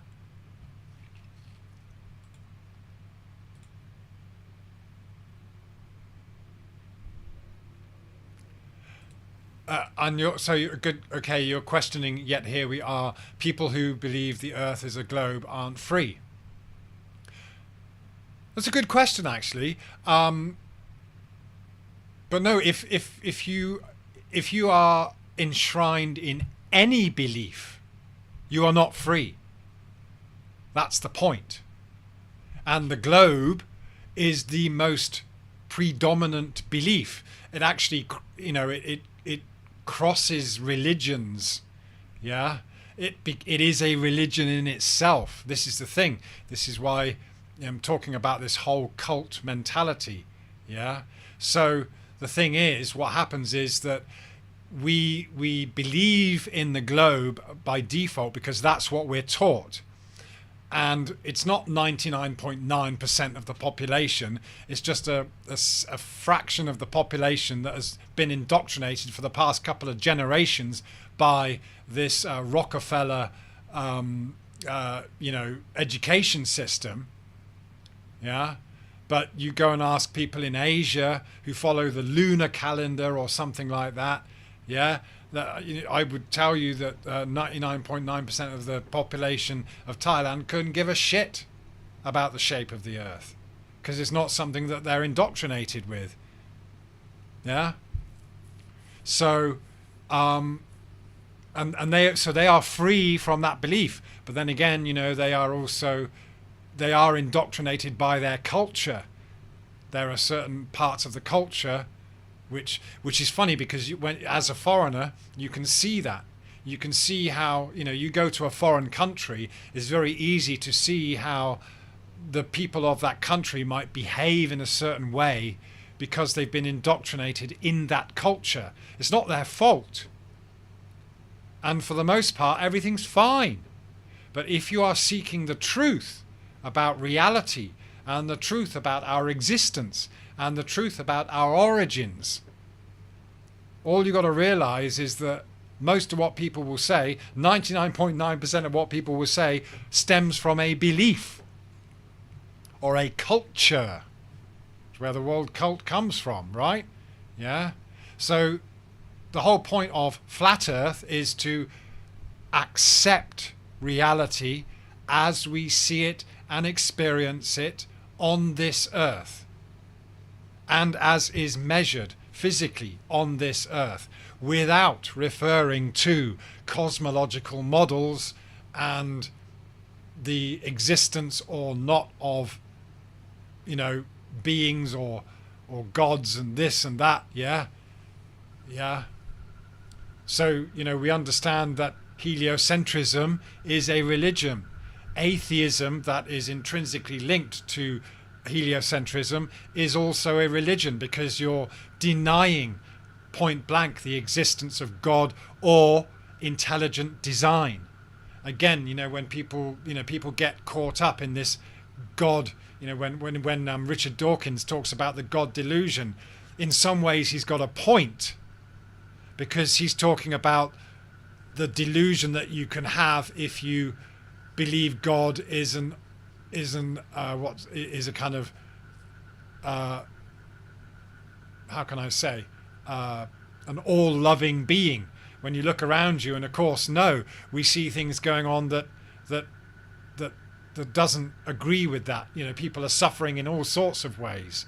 Yeah, so yeah, there is a kind of delusion there. You can agree on that sense that there's a delusion that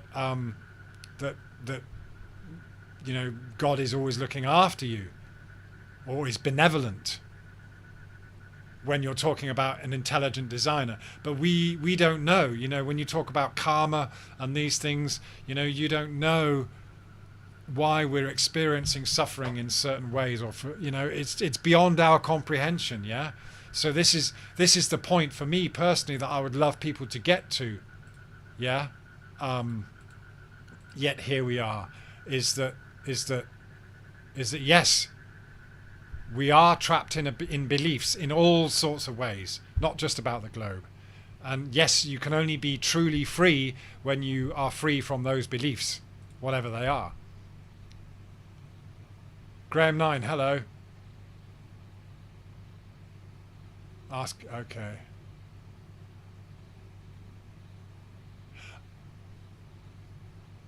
Oh, Dabbing Good says they have cracked the code. WEF stated humans are now hackable animals. The mind control is so advanced.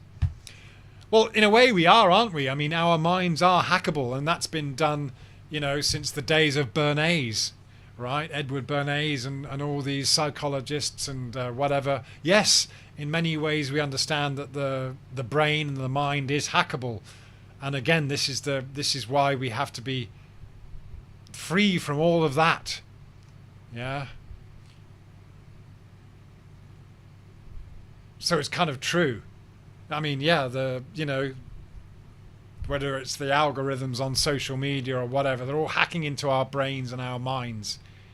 We have got to be, but it's that doesn't change. That's the thing. No matter how the technology changes, that doesn't change from these fundamental aspects of reality that maybe if Buddha existed, if Jesus existed, if Muhammad existed all those years ago, it's the same stuff. Yeah, it's the that realization that we're always going to be surrounded by people telling you what to believe, and the ultimate goal is to believe nothing. That doesn't change.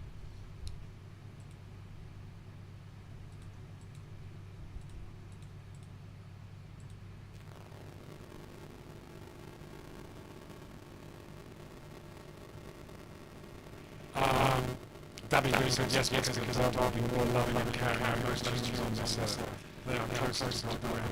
Yeah, that's a good point, Dabbing, because they do live in the present moment, don't they? Yeah, it's like I was reading recently, actually.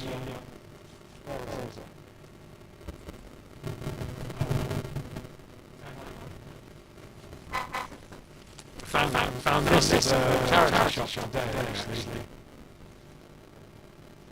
How to have an obedient dog. And it's quite simple, isn't it? Because, it's like the dog. What was it they said? The dog doesn't think like a human. It has those emotions and stuff. It has that attachment, but it doesn't have the same kind of way of thinking as a human. And we've got to recognise that. And the dog is. The only way to teach a dog, the reason I suppose the point is the dog doesn't have the same reasoning as a human. So, you can, with a child, if a child does something wrong, you can talk to them about it later on. You can explain it to them, and you can reason with them. Or you can tell a child, hey, I'm going out in 10 minutes, don't worry, I'll be back. But with a dog, you can't say that. He can't reason with you, so with a dog you have to really, if you're going to teach a dog, you have to understand where it's coming from, and you have to teach it at that moment that it's doing something bad. Yeah. Otherwise, when you watch people like if they've got a lonely dog and it runs all over the place, and they're like, come here, and then when a dog eventually comes and they smack it. It's like I think, oh my God, that's just the worst thing you can do, because all you've taught the dog is that when you do come to me, you're going to get a smack. Rather than war, again, it's a challenge, right? Because you're reacting, and rather than thinking it through, right? It's easily done. You're annoyed, you're angry with the dog because it's not doing what you say, it's causing destruction, it's getting mud all over the place, and you're thinking, oh my God, there's going to be a mud to clean up. The dog's not thinking that, doesn't care, it doesn't know about that. Yeah? But when you get all angry and you bring it over and you smack it, that's just like, that's just teaching it the opposite of what you're actually trying to achieve, right? Yeah. So, yeah, you're right in that sense. Sorry, I got off on that one. That kind of was a good point. That'd be good. Yeah. So that's the thing. That's the thing with us humans, isn't it? We think too much. We've got too many and too much emotions, and then when we start thinking about things and we identify and we have these beliefs, dogs don't have beliefs necessarily unless they've had an actual experience, right? Where they've been maltreated, but then also learn that it can be different, right? So yeah, I would agree. Animals in many respects they are much closer to God because they are really living in the present moment. Yeah. And they're not afflicted like we are. There's kind of burden, isn't it? We've got that burden of suffering because we have too much reasons sometimes. I was just coming back with attached accelerometer to a board or healing and doing the both I asked him for a direct measurement of the constant velocity that you assume the Earth to be doing, not an indirect measurement of a bowling ball and a helium balloon, for fuck's sake. Yeah? If you cannot come up with a direct measurement, you don't have anything, just like the logos do not have a measurement curvature. You have reasoning, yeah? But you don't have a direct measurement. Nothing empirical, yeah? So, when you know, so what's your point? What's your point of saying what happens to an accelerometer?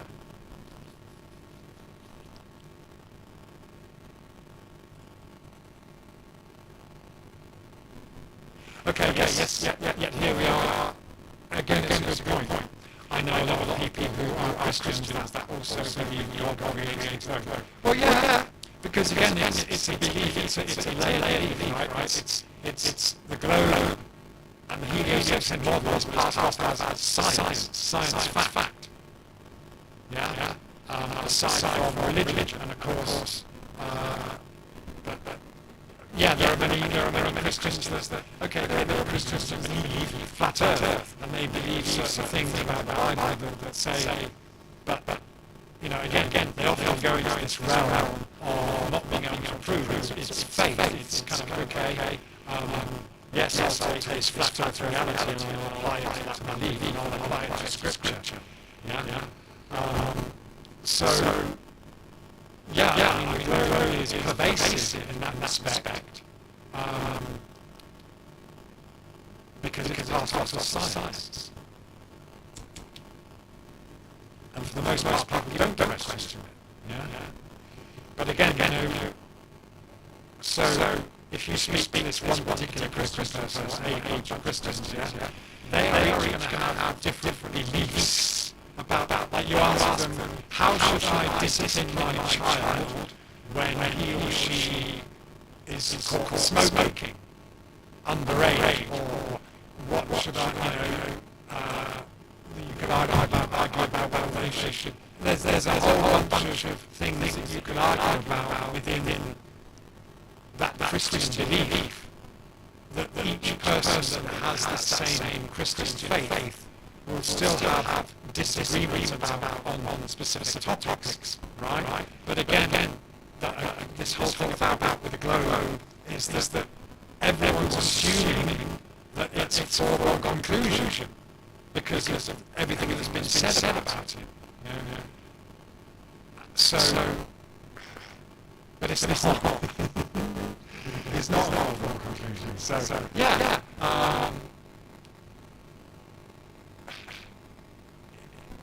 It's a good example of where belief should not be an encompassing thing. You know, when you talk about religion, what you're talking about really is something that is a habit. It's something it's a way of thinking, a way of doing something regularly.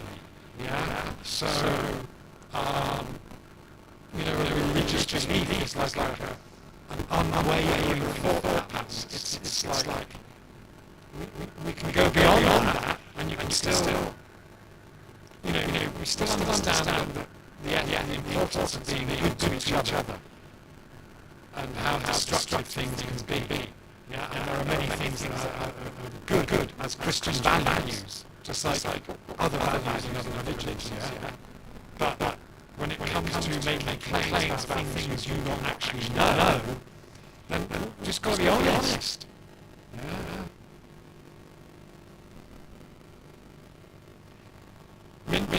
aka Zeus, Scotty, LA, mate. Specs for Earthers are sexy.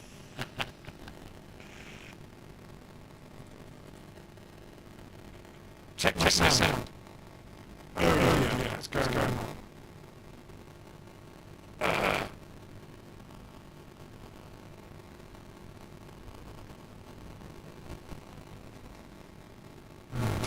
Hello, isn't coming through. I'm all right, I'm throwing my mind, man. Oh, what's going on?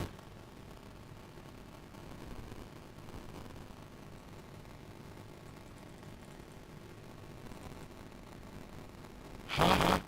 Sorry. I don't know. My mind says it's all right. Hello. Not sure.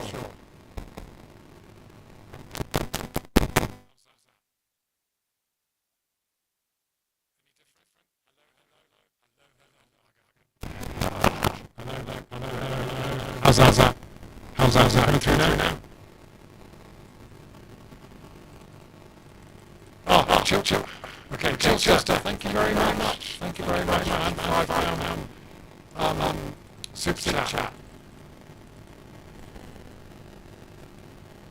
Shit, hang on, guys.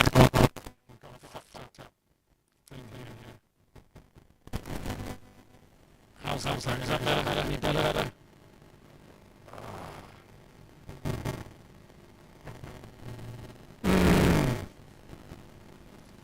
Oh dear. I've got this very old thing going on here. Hang on. Just give me a sec.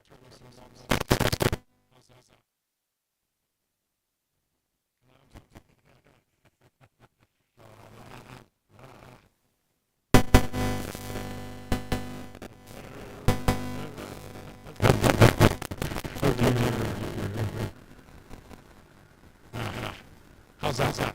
It's looking okay on my end.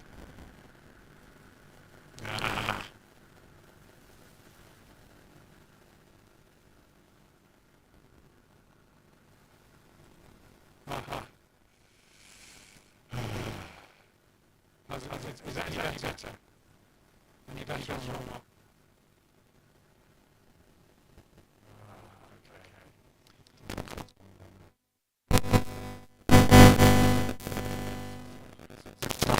This. I don't know why this is happening.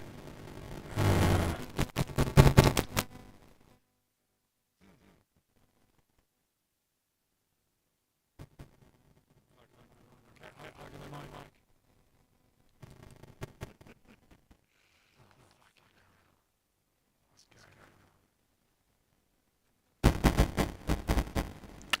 Hello, testing.